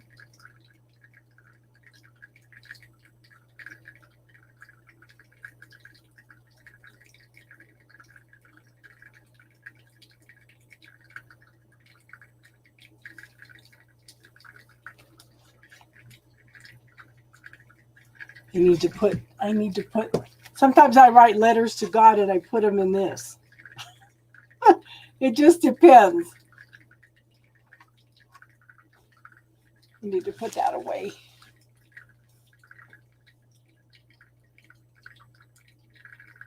Okay. Oh, and Leon doesn't like to lose either. I'd kind of say you guys are kind of evenly matched right there, Leon.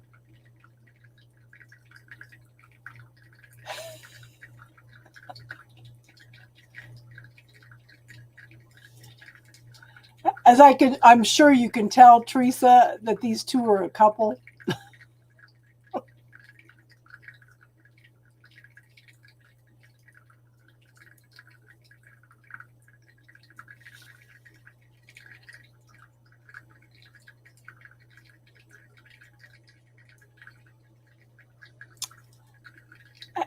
Again, Casey, how does he act when he loses? Yeah. It's fun watching him. So I hope Archangel Faith resonated with you, Teresa. Like I said, it was interesting that you and Desmond both came in and needed cords and healing and protection. Like I said, every week, every time we talk about a different archangel, things pop up that usually correspond to that archangel that week.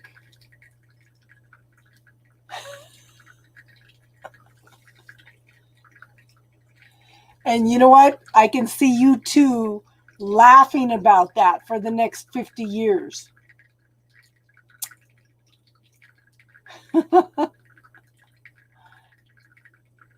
And I can tell Leon's having fun with his little keyboard.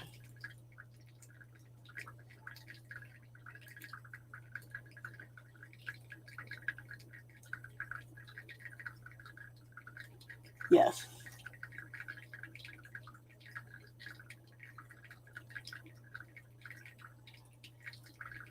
I don't know how to use all the little icons.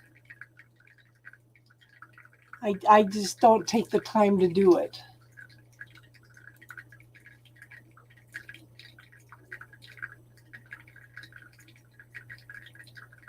So the ha looks different on StreamYard than it does on the actual YouTube. That's cool though.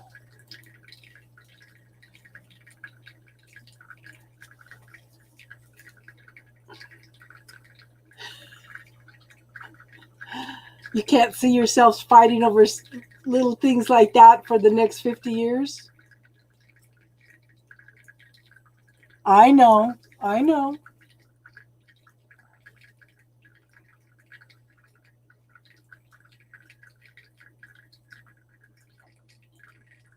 I'm glad that you have moved in with your boyfriend and things are shifting and changing for you.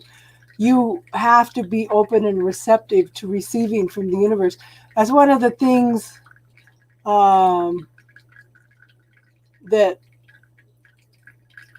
one of the main things I talk about. If you're not open and receptive, the universe can't give to you, okay?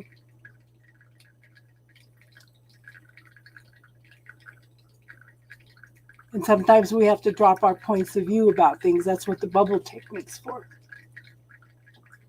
In order to allow those things to come in.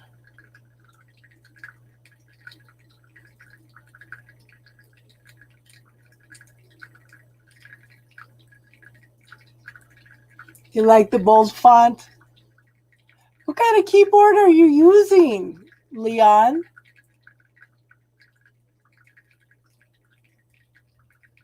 I have a keyboard that flashes colors. Okay, I don't know if you can see this or not. Yeah, my keyboard flashes colors. I like colors.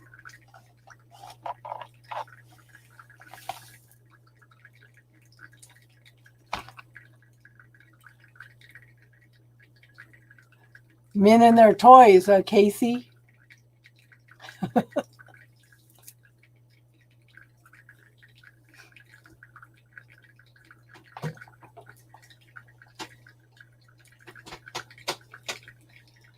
Yeah. Well, if you stick with the bold font too, hun, it kind of makes you stand out and shows that you're either a moderator or that it's you, or brings attention to what you're trying to tell people.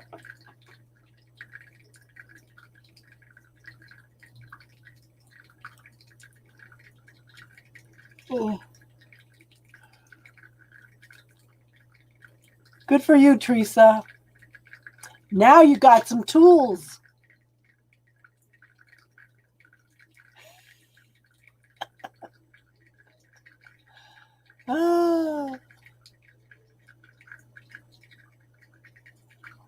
I was looking at something Facebook earlier and they said, which is the most narcissistic astrology sign?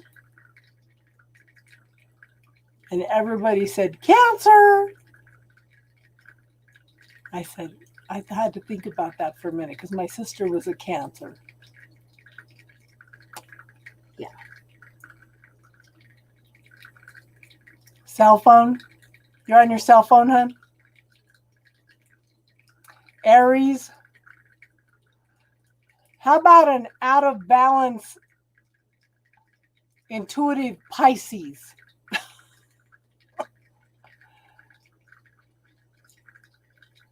You both say Aries. I have to say Gemini, male Geminis. I have no problems with female Geminis, but my dad and my first husband were both Geminis, and they were both narcissists. It's animated shooting stars in the cloud. Ooh.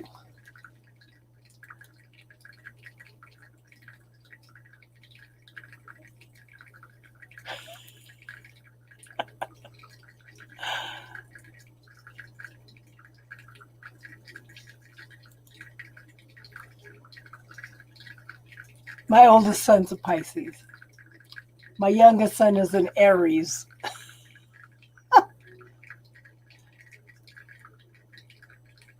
Both my daughters are Capricorns. Twin flame is a Capricorn.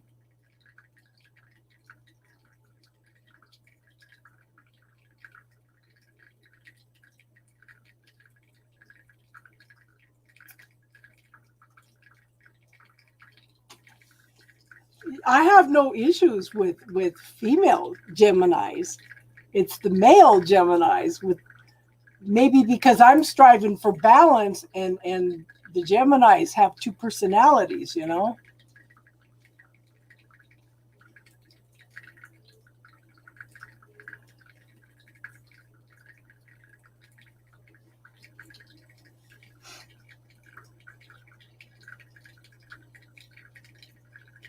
Oh yeah. You know what's funny, Teresa, is my twin flame is an RN and a Flight for Life helicopter pilot. And he is working himself to death. But I think that his moon is I think his moon and rising are both in an air sign.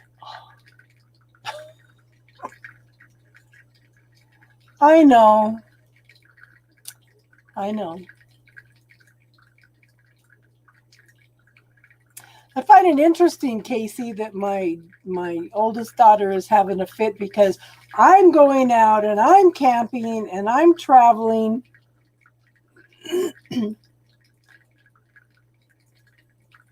And she's worried about me. But her dad, who's a Gemini that hates women, especially his sister's been taking care of him for the past 15 years. She had a heart attack. Now he's scared that she's going to die before him, so he quit eating. But he sits in his room, drinks all day, watches TV, and has no muscle mass left.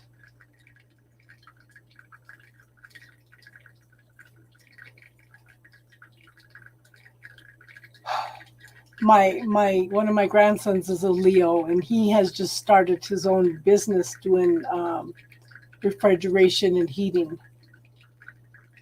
He's a busy boy.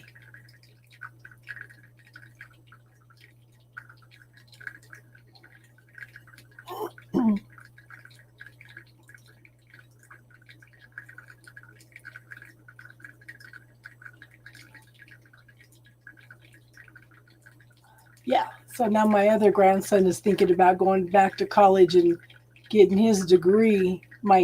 That grandson just has certificates, but if his older brother goes in and does the full degree,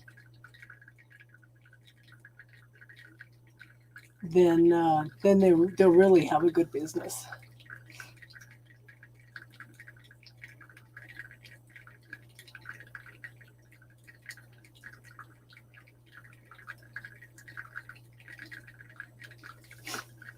Well, I'm glad Leon's having fun. It's Friday night. Everybody should be having some fun.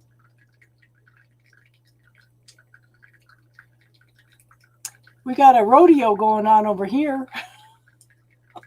The Cowboy Up. You might be able to hear the speakers in the background.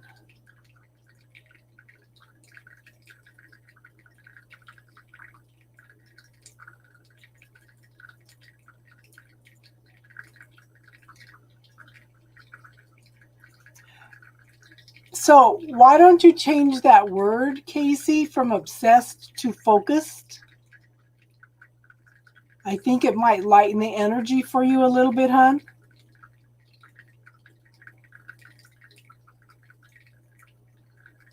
So yeah.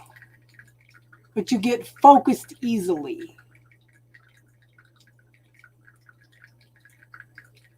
Yes. Passionate. Yes. Switch the word. You could change the energy massively.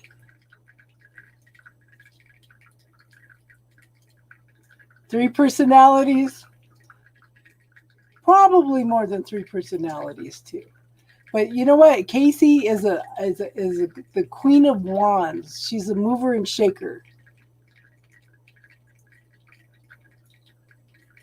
Girl, in the job that you have, I think you have to focus. You think that's the number 6?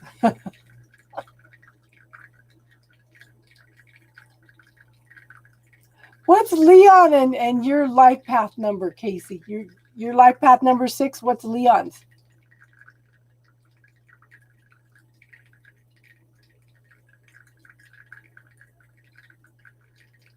Who else is here?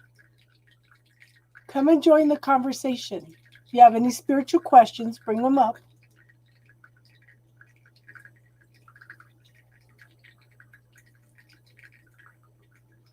Do you know what your life path is, Teresa?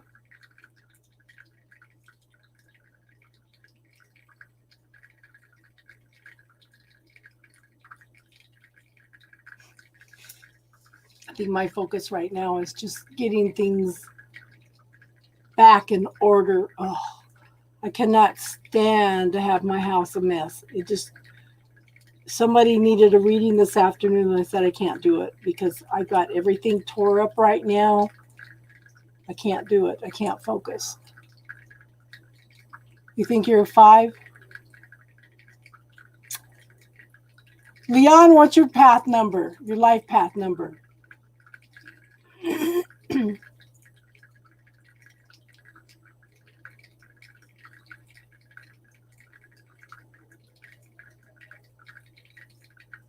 Do you know what his life path number is, Casey?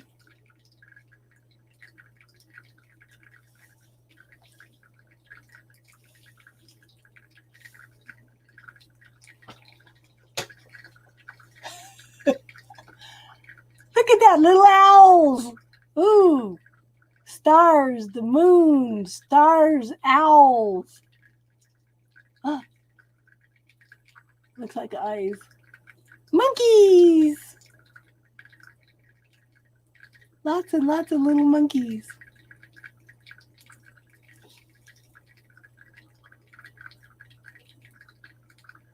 Leon's a 6, you're a 3. Yeah, I'm an 11 or a 2.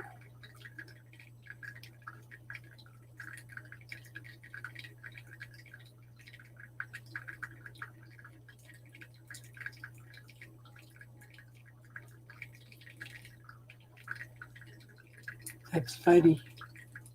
I like the little owls. Look at how cute they are.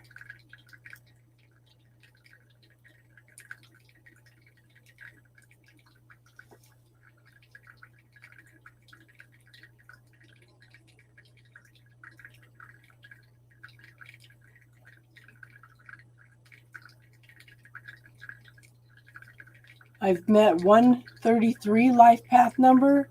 He is stubborn, he is hard-headed, he is resistant to learning a lot of things, yet they should be a master teacher. He questions everything. Everything.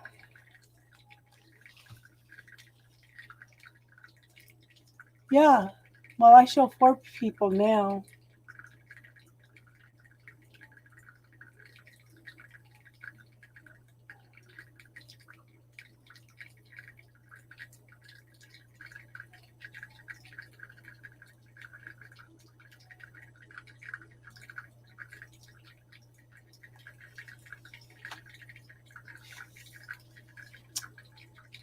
Your life path number goes by your birth date.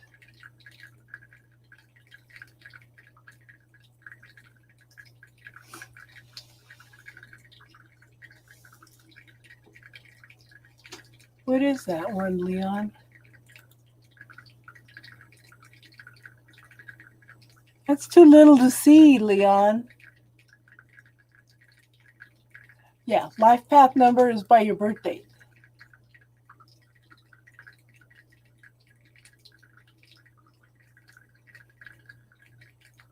Now it's showing 2 people in the room.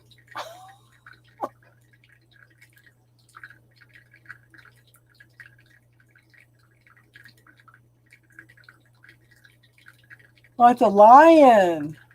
Yeah, it's so tiny that I can't see it.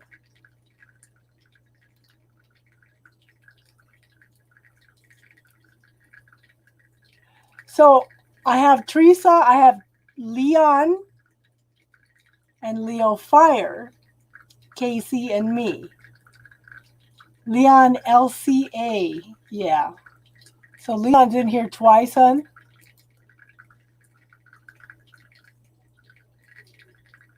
Yeah, mine's just showing 2 right now. But if I go in and look at participants, there's 5. But yet it shows 2 people on YouTube. And we have 748 subscribers now, Casey. After you brought that up the other night, 5 people subscribed.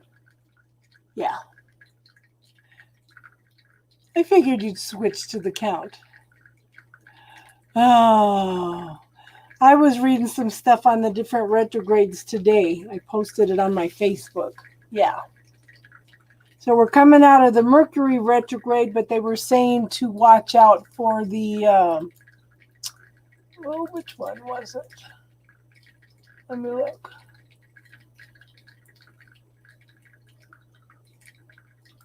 Ooh, how about this affirmation? I am now ready to prosper beyond my wildest dreams. It's time.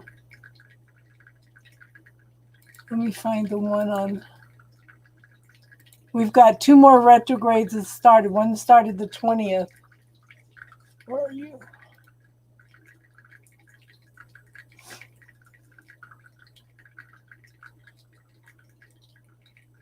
Gosh, I posted a lot today.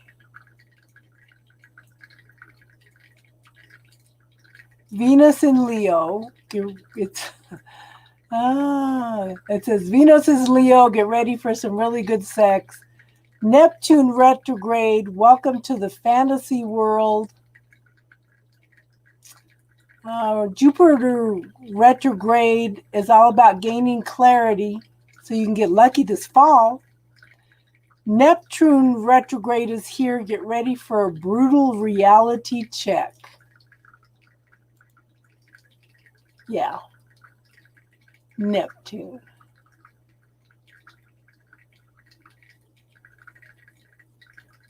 Yeah, I posted those on my Facebook.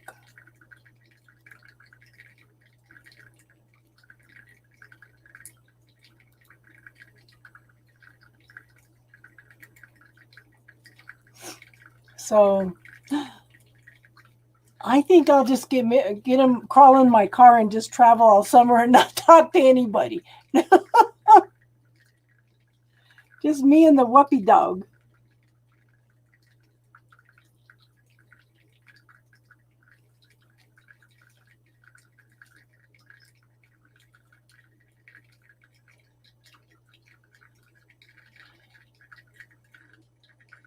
I got double likes today.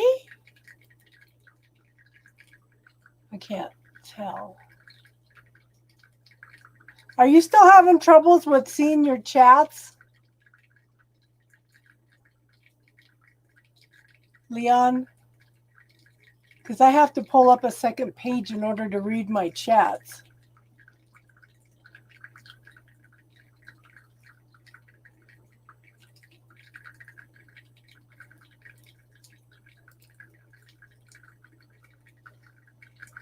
Oh, thank you, Leo.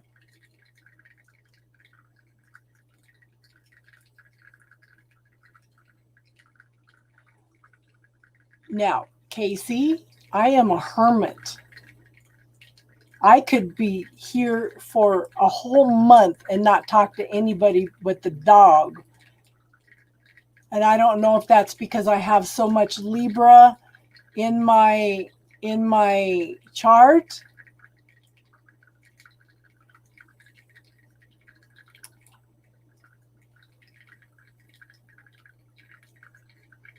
Okay. But I can talk on here, but when it still comes down to personal, I'm still an introvert.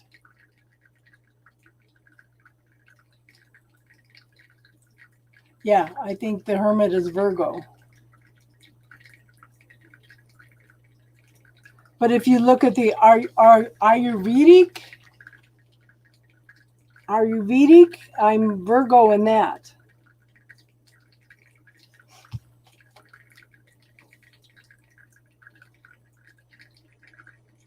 But I still get introverted and quiet and shy personally. It's hard for me to go out and meet people.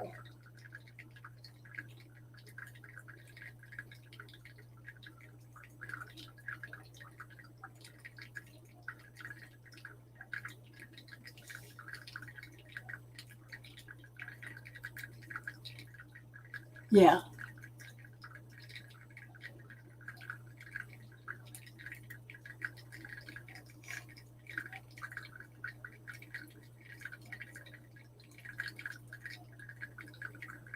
So just try those tools, hon, and see if it makes a difference. Like you said, you felt lighter. So I would put up the extra spiritual protection in the mornings. Okay. And then at night or several times during the day, send back all the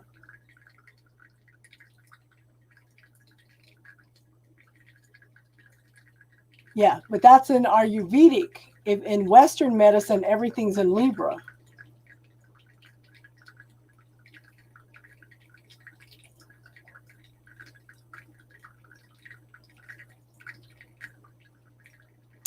I'm glad you found your way here tonight, Teresa.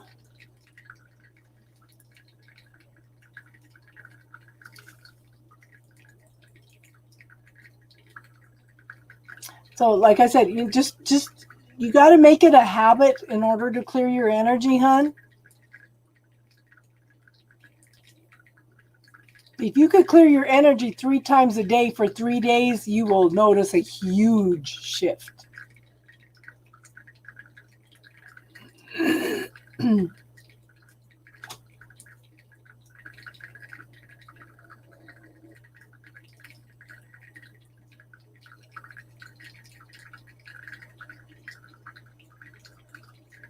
Casey's awesome. So's Leo. Leo Fire 555. He does readings too. You might want to go check out his channel, hon.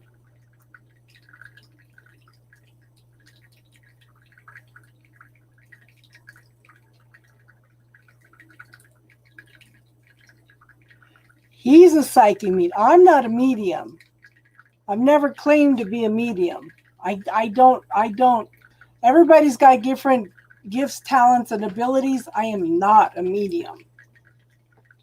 I may be clairaudient, some of the other clairs, but no, I'm not a medium.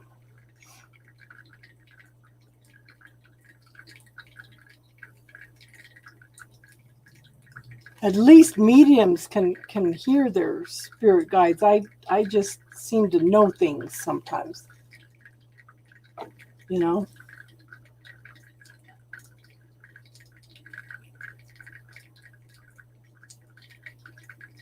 And Leon does some awesome readings.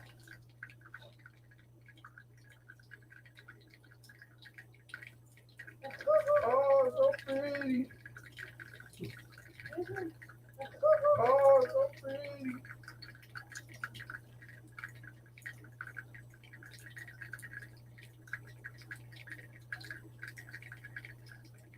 Resent his promise.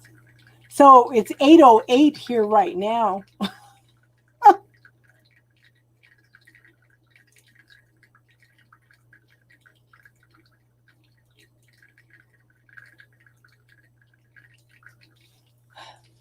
Why are you excited, Casey?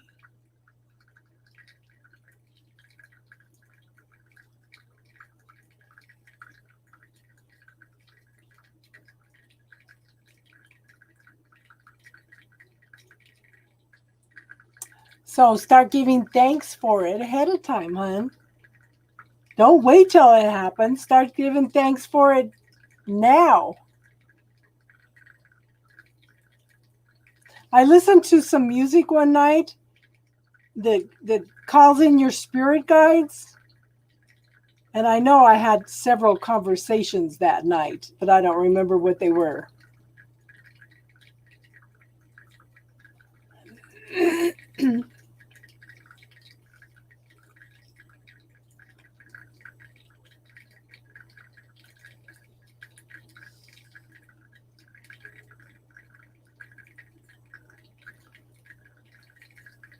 I just sometimes just, I don't even know how to explain. Sometimes I just know things, you know. Your sister's name is Teresa? Yeah, it's 8:10 here.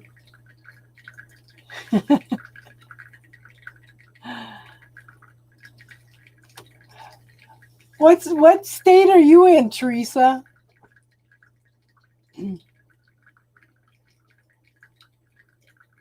Teresa and Teresa. Yes. Good names.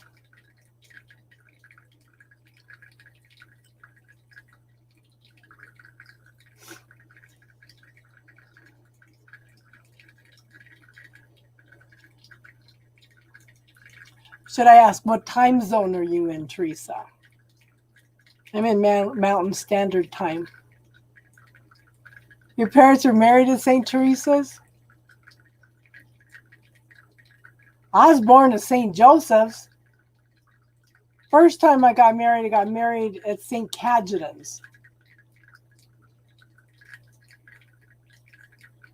And the priest that did that ceremony was such an educated, awesome priest. They wanted him at the Vatican, and he refused to go because he wanted to serve the people. So you're Eastern Standard. I don't know why, but most of my followers are Eastern Coast. You're in Michigan. What I want to do, I keep saying it, and I think next year for sure I'll be able to do it. I want to drive up to Minnesota. I want to drive along the Canadian border up to Michigan, all down the East Coast, and come back along the South Coast.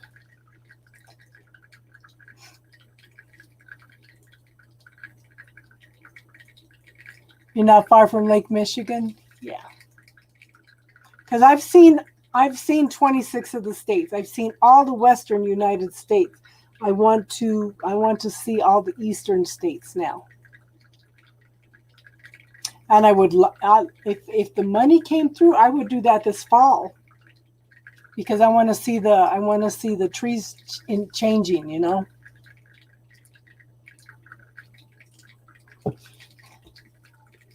But I think what I'm going to be doing this fall is I'm going to build a teardrop trailer.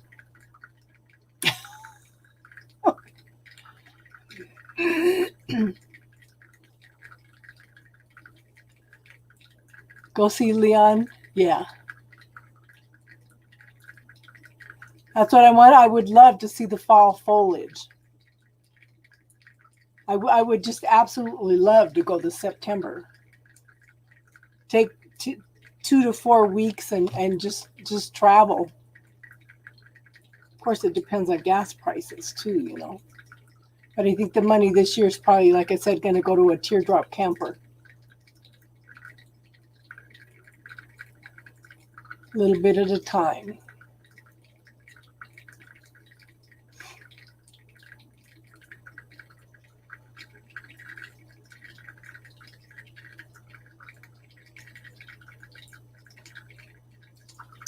I love nature.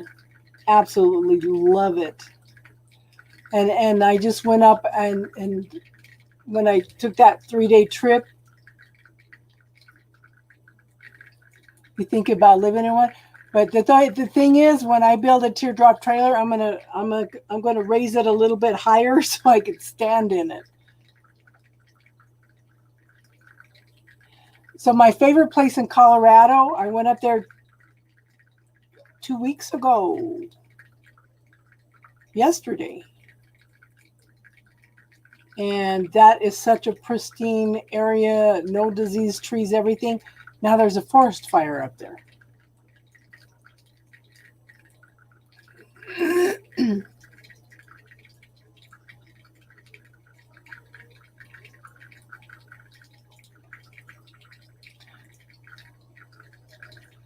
I'm kind of handy at building things. I think I could, it doesn't look that hard to do the teardrop trailer. I may have to get some help from my grandsons with the wiring.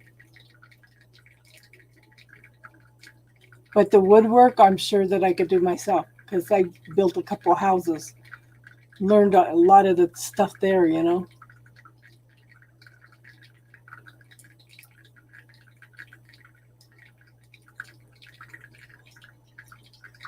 Shoot, I get a teardrop trailer. I'll be doing all my readings. Oh, you should send me a copy of that, Leo.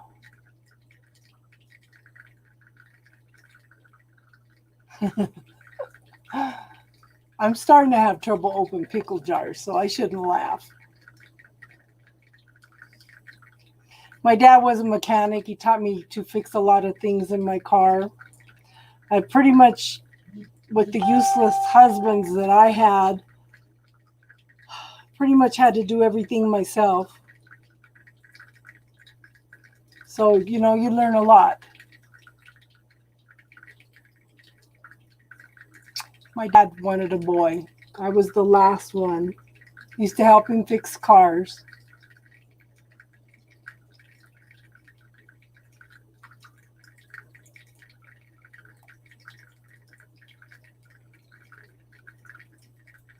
You also need a man, huh? There's somebody coming in. There's somebody coming in.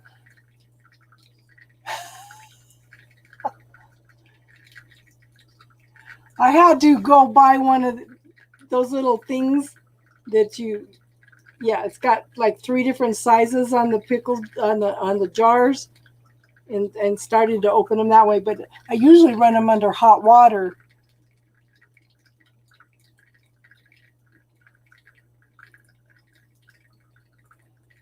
If you run it under hot water for a minute, a lot of times it'll open easier too, Casey. I haven't had a boyfriend in 22 years. More than that. I haven't been on a date since 1990.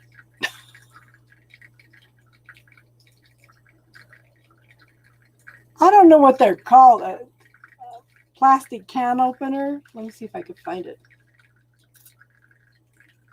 on Amazon, what they're called.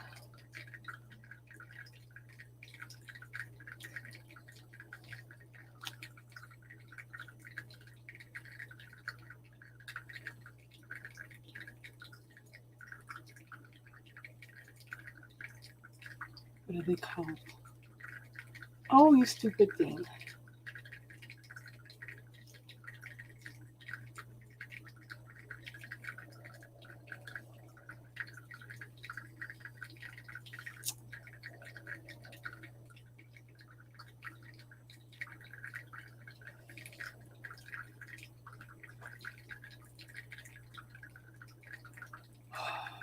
Girl, I had to be independent.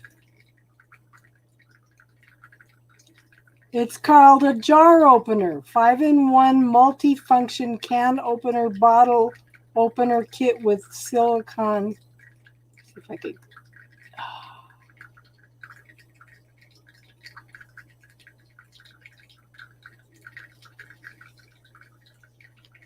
That's what I have, Casey. The blue one. Yeah.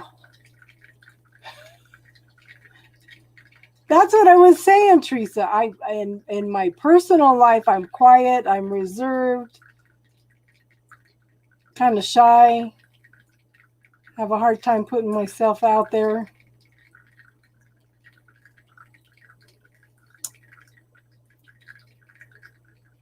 Yeah. tried the online dating thing, they all look at my age and they say, "Oh, she's lonely. She's got money."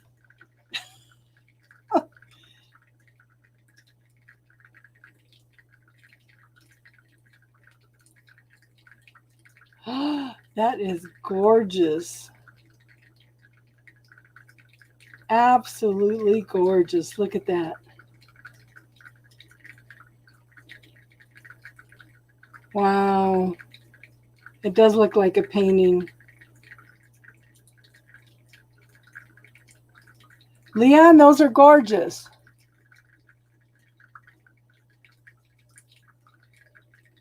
Absolutely gorgeous.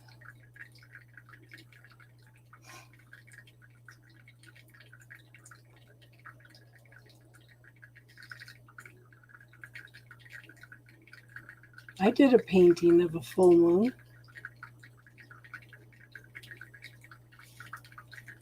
I did a painting. Where is it? Photos. See if I can find it.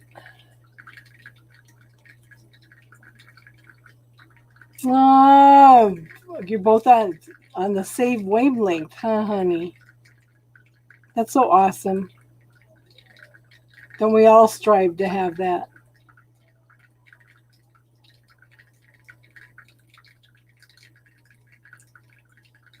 Where is it?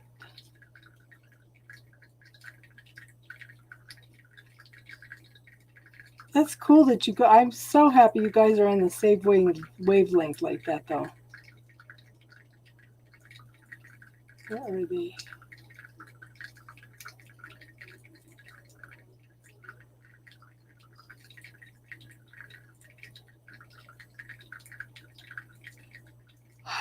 You know who takes some beautiful pictures is Jason down in Australia. Some of those pictures he gets are absolutely phenomenal.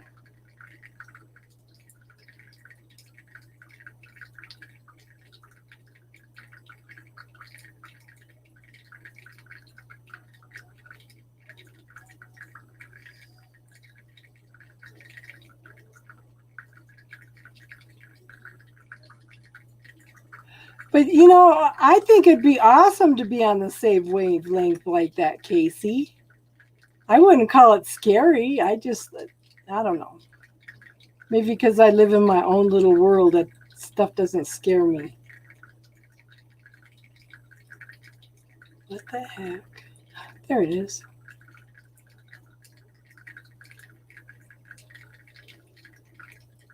You gonna pull it up for me?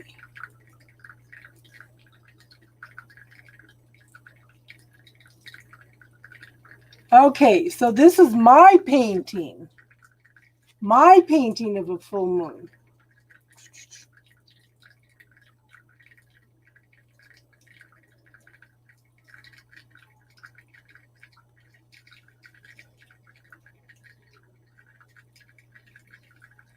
Yeah. I was impressed with the clouds in this painting. I did it for somebody for a wedding present.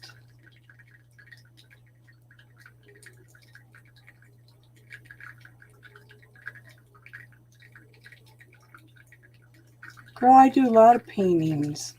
I haven't done them as much as I don't know. Stupid twin flame took a lot of wind out of my sails.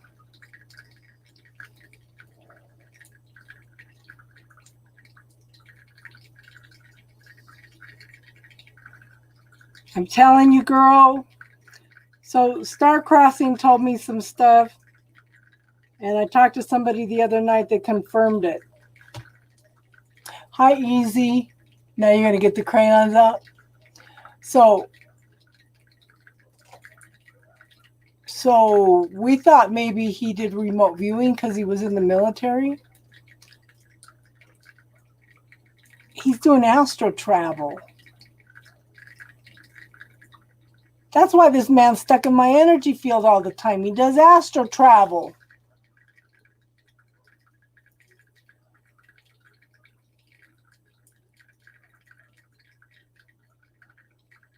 twin flame. Leon, is there a way to block somebody from doing astral travel and spying on you?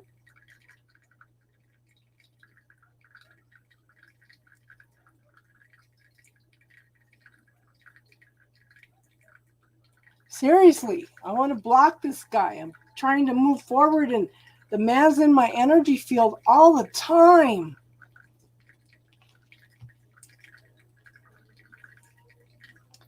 She says, and Star Crossing told me this too. She says he's planning on coming back. And this other lady said same thing.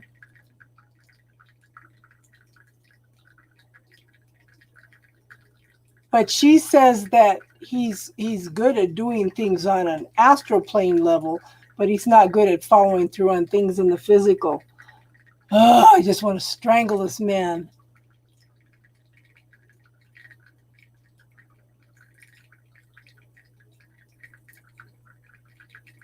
How are you doing tonight, Easy? There's got to be a way to block him. So this is what I did, okay? I was trying to get creative. You know, Casey, how I go in and talk about putting a mirror up, blocking the energy? I put a movable mirror from whatever direction he comes at me in astral travel, so that whenever he tries to look at me, all he's going to see is himself.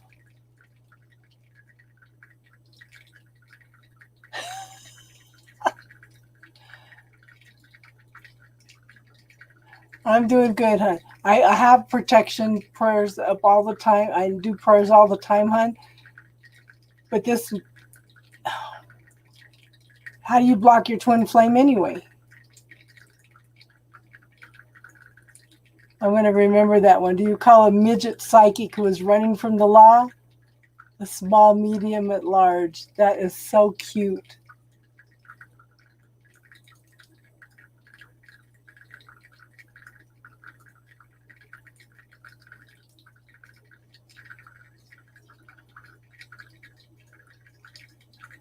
I've never, not that I know of. I have never astroplaned.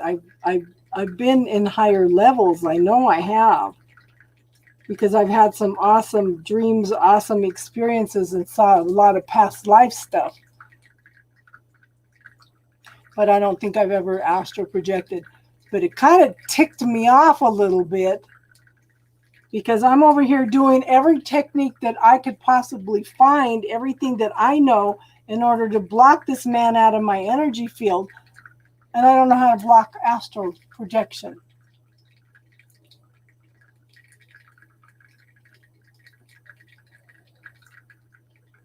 And the second lady, I thought maybe he wasn't aware of what he was doing. This lady goes, oh no, he's very, very, very good at astral projection. I said, you know what? That would make sense, because remember I told you, Casey? I do that all the time, Leon.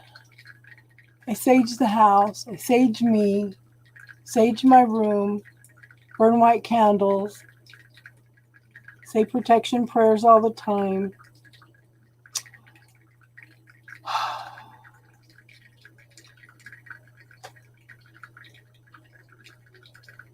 It's crazy.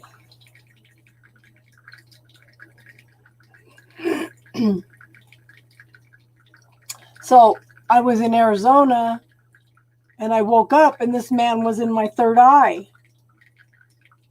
His face was in my third eye. I said, "What the hell?" And then he backed off from that, and I saw him wake up and call my name. Now that makes sense that would be astral projection.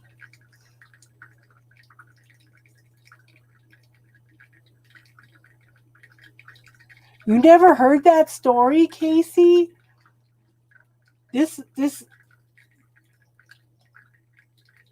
Yeah, a psychic stalker.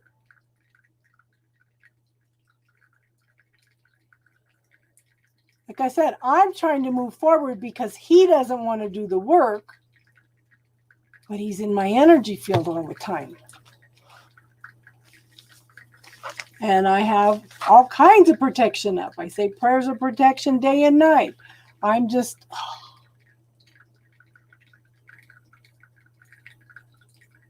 I don't know what else to do. I put him in a pink bubble with blue protection around it, sent him away in the bubble. I went and looked in the morning and I said, oh, good, he's not out here. Turned around to walk away. He was behind my back in the energy field.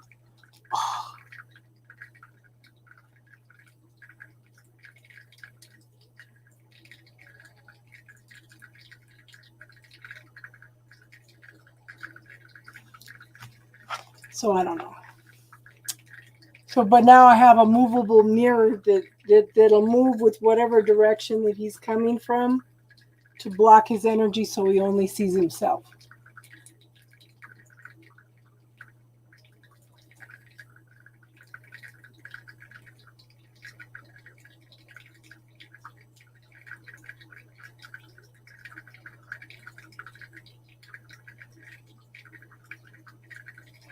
My friend made some of those little, those little things that you burn in the little things that you stick in the wall, the wax things. She made some with, she took a formula out of the Bible. It's Mary Magdalene oil. And she made that. She says, use that to clear your space. She also made something. She says, you know how you go in and take a salt bath? She goes, this is the same thing. It clears the energy in the household after you get out of the salt bath. So I've tried that too.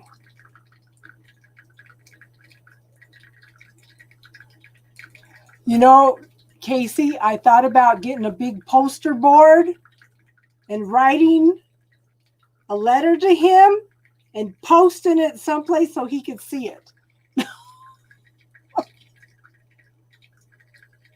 Yeah, Mary's awesome. Okay, so it's not a real mirror, Teresa. This is an energetic mirror. If you want to deflect somebody's energy, okay, you can put a virtual mirror between you and that person so that you don't take on their energy or their cords. Yeah, Mary's awesome. She walked me through all the changes that I went through, that I was going through when I first started my spiritual path. She was always with me. Always. She held my hand through everything.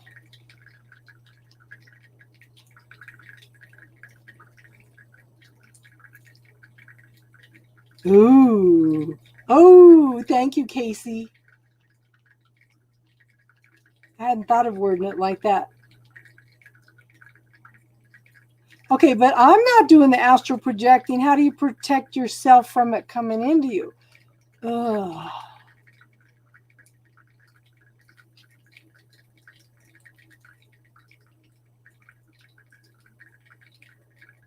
So I'm not leaving my body. He is.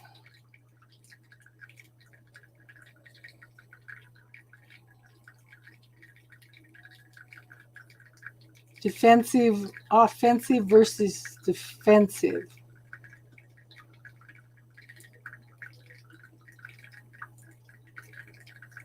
I will look at this, hon. Thank you for sending that. Okay. Offensive versus defensive protective magic.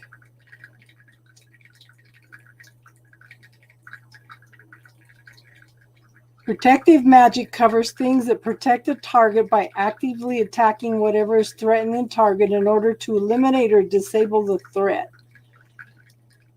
Defensive protective magic covers things that protect a target by either deflecting attacks or acting as a wall between a threat and a target.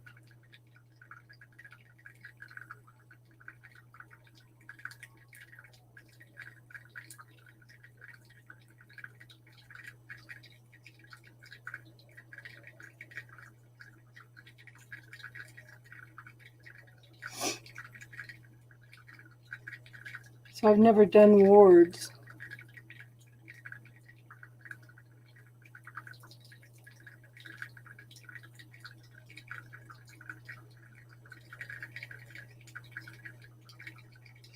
Sachets?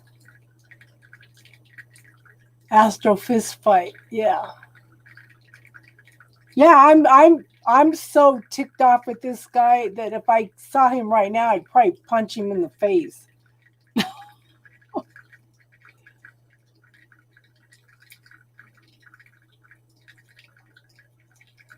Rosemary, lavender, laurel, bay leaves, basil, small quartz. Write down the rules of the ward. Okay, cool. I'm going to do this. I'm going to get a little bag. I have rosemary. I don't have lavender. I do have bay leaves. I have basil.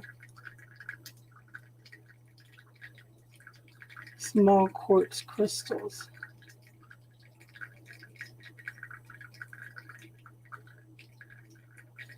Thank you, Casey.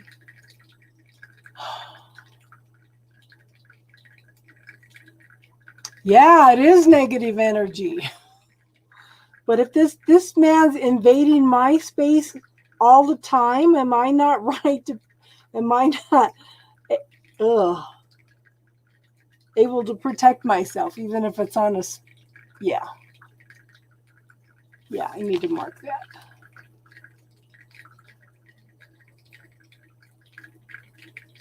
Save.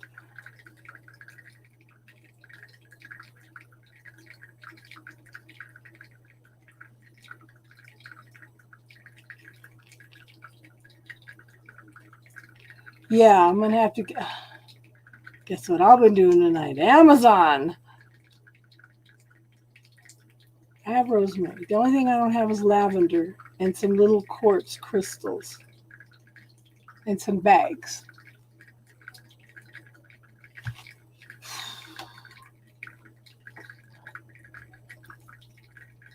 So easy. This man has been putting me through hell for 4 years. Okay. We reconnected for a short time 3 years ago. But this man's been putting me through hell for 4 years. I think that everything he's done to me is pretty much negative energy. You know?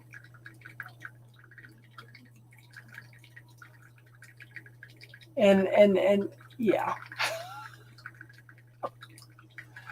I probably wouldn't really punch him in the face because I've been through domestic violence and I wouldn't do that to anybody. You know? I would not do that to anybody. I was going through menopause one time and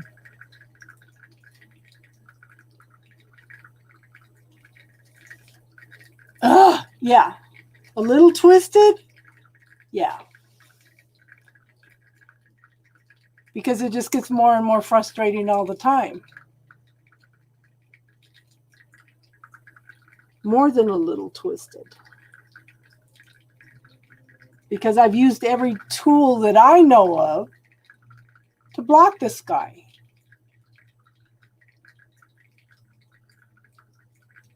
Yeah. Self-defense is a little different. Yeah, a little different.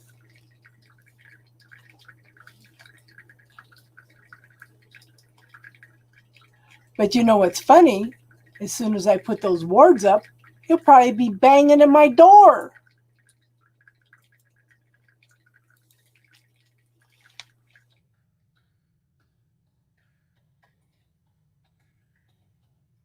And that's what I'm saying. I'd probably punch him in the face. Ugh. I don't know. I need to go to some of the crystal shops and find some crystal pieces.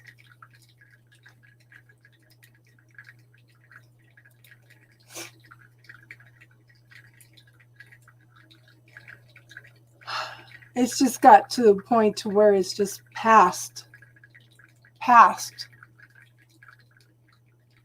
something healthy, I think.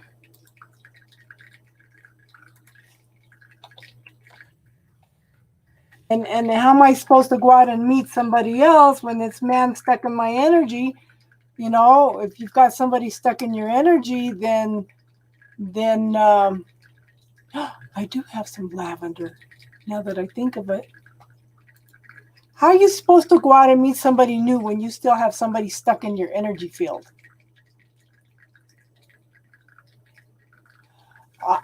I have asked that, okay? I have asked that. He keeps telling me that he's coming back. And he's coming from fifth dimension. And, you know, it's just... Oh my God, Casey.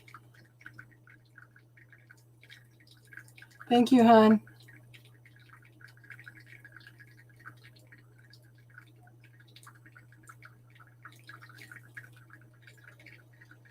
Where did you send it, Casey? How do you do that?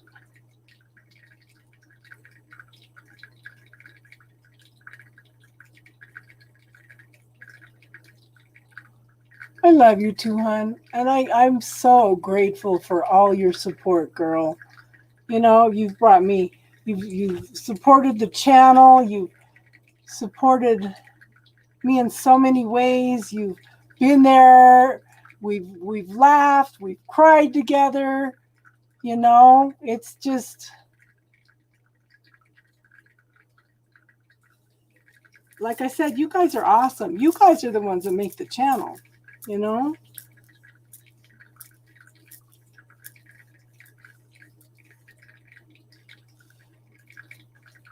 You guys are awesome. Did you send it to my email, hon? How do you do that? You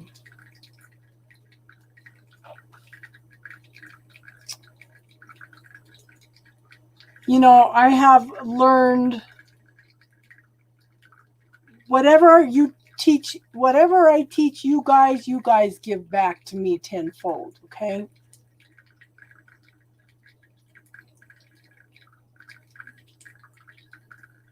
You guys give back to me more than I give to you guys. You really do.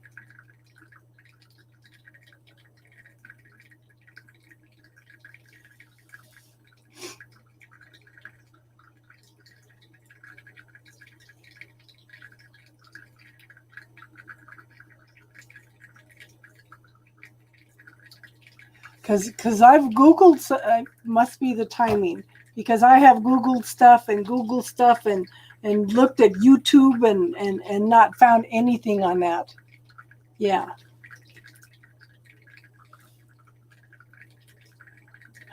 Love you too, Triple Moon. You guys are awesome.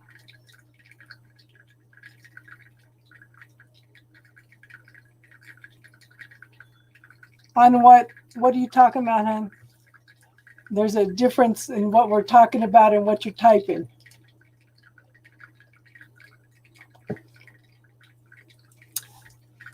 How to protect myself from somebody viewing me on the astral plane?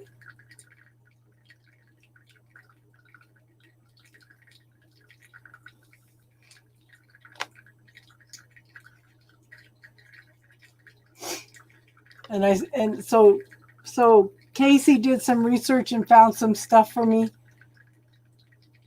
No, I didn't find it at Google. I asked my angels.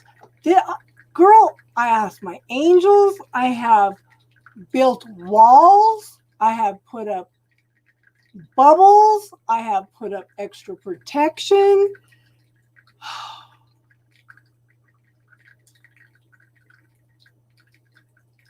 It's just...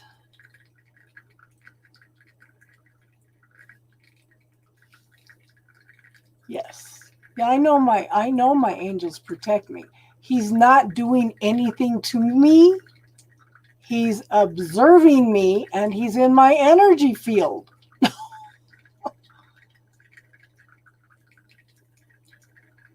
I even revoked permission to be in my energy field. You know?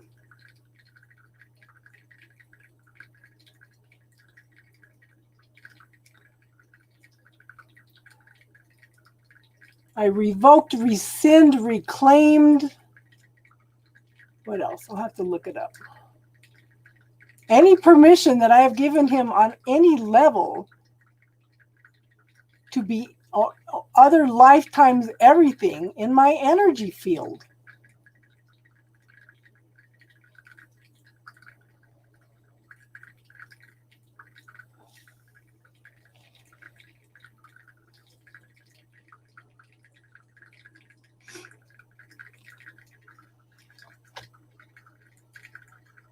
I have to look that up. It was revoked.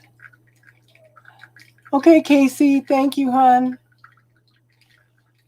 I still didn't get anything on email, but I will keep a watch out for it, okay, hon? Thank you.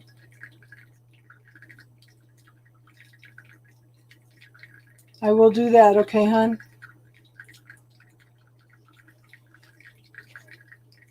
You were awesome, girl. Thank you. Thank you. Thank you. Answer to my prayer.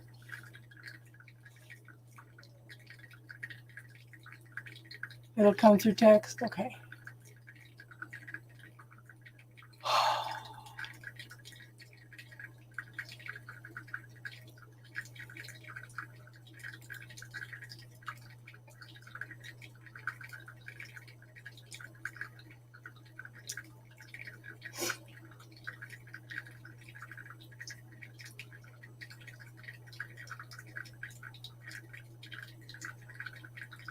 Easy, are you still here, hon? Who else is here? We can get back to spiritual talk. I didn't mean to rant and rave at you guys. I try to be supportive of you guys, but I'm just so frustrated with the situation, you know? It just, I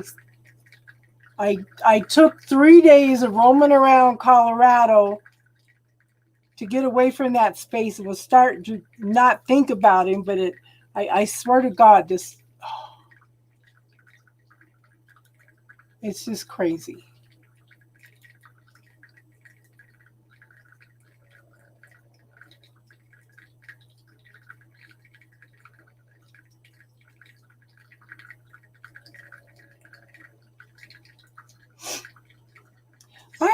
I haven't been getting notifications for Leon or Austin. Austin hasn't been on for a couple weeks, has he? And Casey, I like the one you did the other night that you sent me. Thank you for sending me that. And I will be back on Sunday night to do readings. I know Midnight and I were talking about doing a collaboration.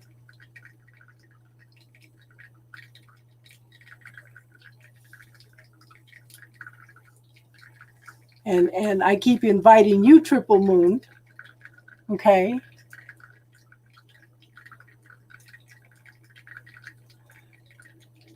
I also invited one of the girls. Where's my notes? It started raining. I had to bring in all my clothes. I have clothes all over the house drying. Where's her? I just had a paper. I invited one of the gals. She says she's been doing tarot for 20 years. I invited her to come in and do some readings with me also.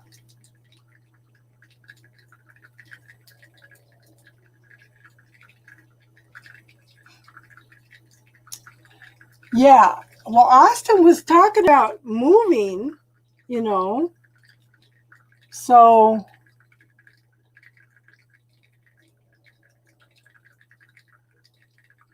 you want to come on now, Triple Moon? Because I'm on StreamYard right now. Are you still at work?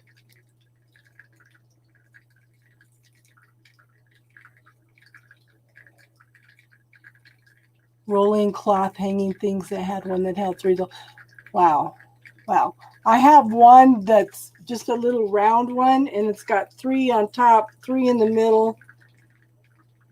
But it's just me, so it's just small loads anyway, except when I had to do my bedding today. And of course, I hung it all out, and then it started raining. So now it's all over the house.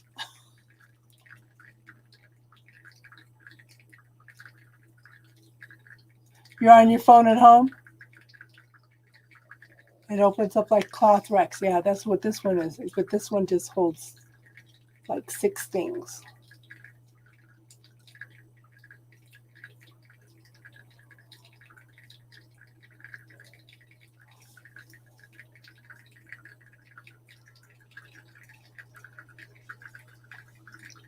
You could come on.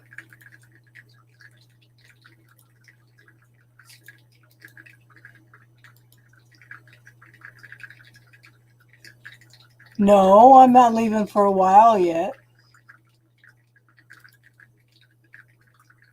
If you want to come on, there's the link, hun.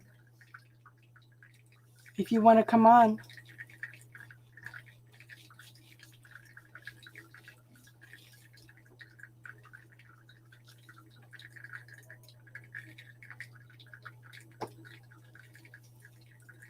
Maybe we'll end up doing some readings tonight anyway, huh?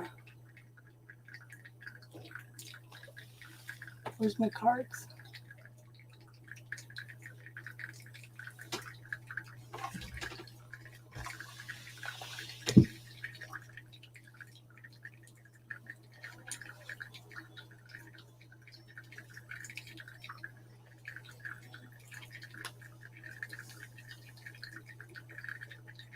It's up to you, girl. I know you may be tired after work.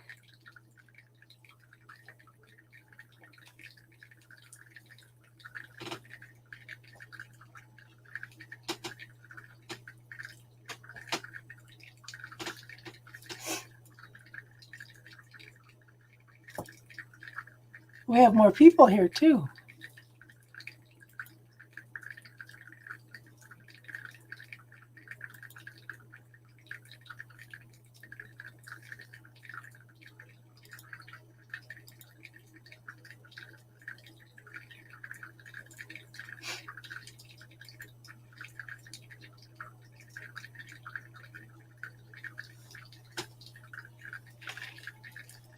Well, let you grab your charger.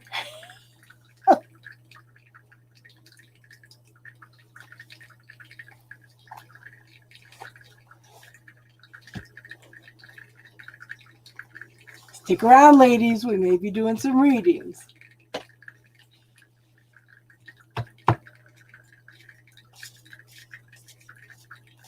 I've been asking Triple Moon for months to do a collaboration. She doesn't do collaborations.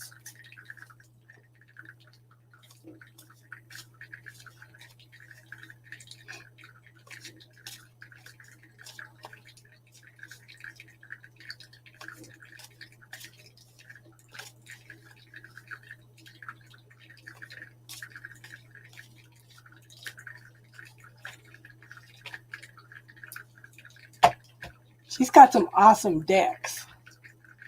She's probably got twice as many decks as I do. Okay, so what you do is just copy and paste the StreamYard, okay? Put it into your search line, and it will bring you in, okay? And then I just approve you so we could do readings.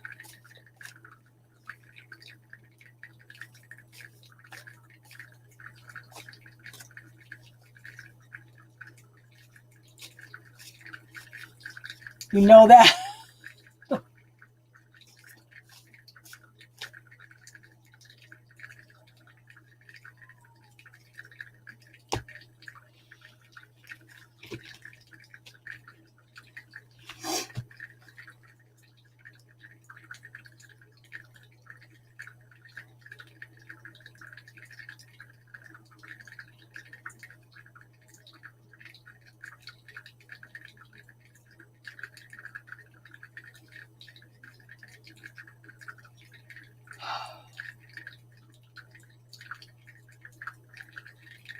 Oh my gosh.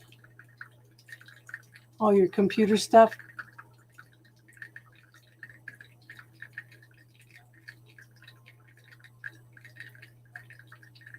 Oh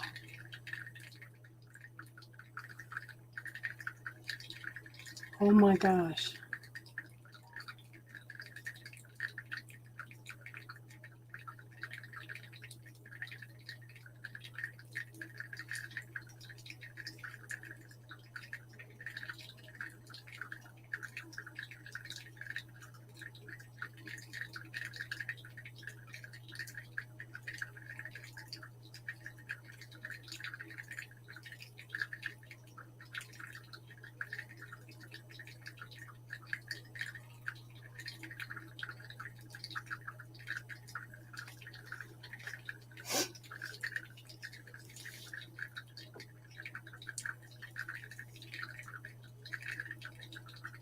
The gift card came. She sent me a gift card to buy stuff for these wards.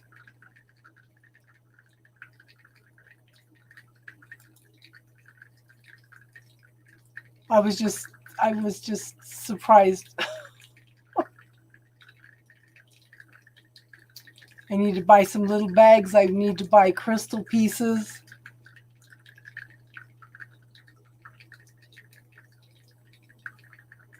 White chip stone.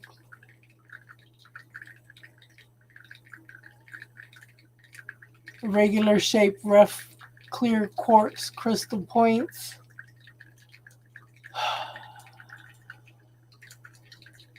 Wow. Wow.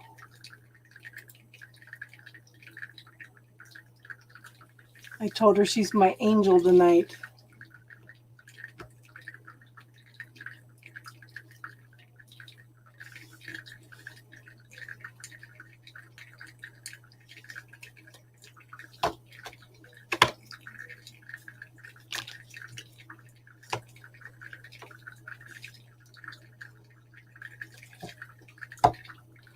Do you want to, okay, how about this? Do you want to go, we can go out and start a new one again if you want to do that, triple moon.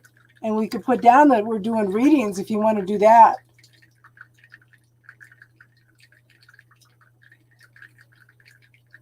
Good night, Leo Fire.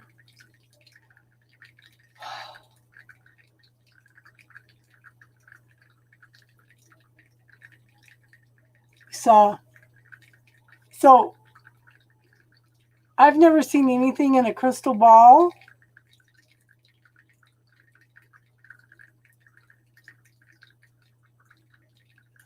Leon, give Casey a big kiss for me, please. I've never seen anything in a crystal ball. I have a crystal that's a record keeper. That darn thing called me. That darn thing called me. I've had other signs. I one morning I saw a very detailed swan in the clouds. Told my friend about it. We were driving in the same direction. Again, hours later in the afternoon, there was another detailed swan. Okay. Then we went to a metaphysical store and I opened a store. Okay. And there was a swan. So that was definitely a message. But I've never seen anything in the, I see things in the clouds and stuff.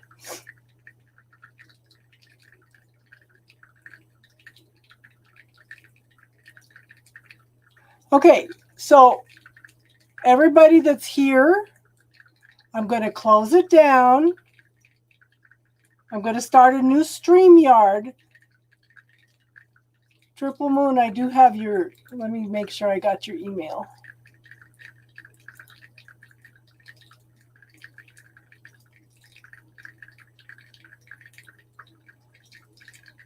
Hold on. And I'll send you the link for the new one. So we're going to go back. We're going to go out. We're going to come back in. And we're going to do some readings. Let me find it.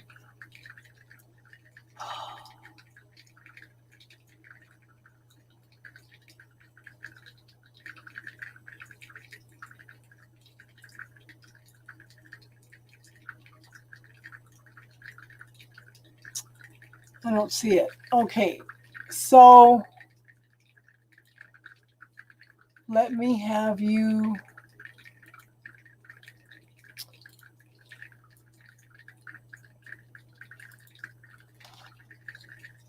Okay.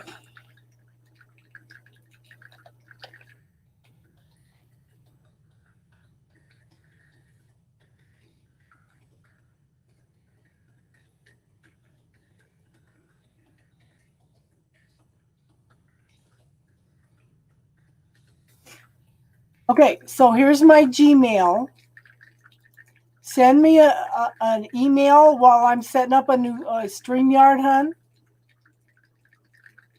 Okay.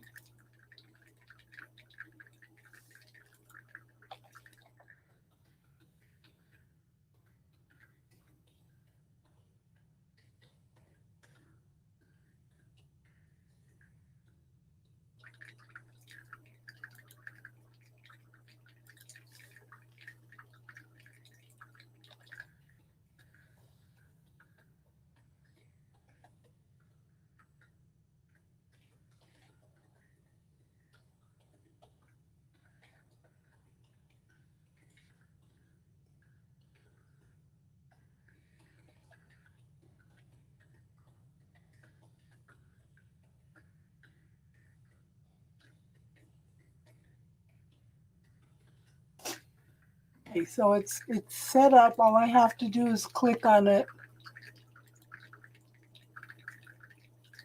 Yeah, send me an email. Okay, I'm going to close this down. I'm inviting everybody to come on over again. Give me a couple minutes because I got to run to the bathroom. Okay, I already have it set up. All I have to do is click on it, copy the link, and I'll send it to you. Okay, Triple Moon? But my email address is right above you. Okay, hon? Okay, so everybody give me a couple minutes. Okay, got to take a bathroom break. Okay, so we'll see you in a few. Everybody that's not going to come back, namaste. You have an awesome weekend. I will be back Sunday.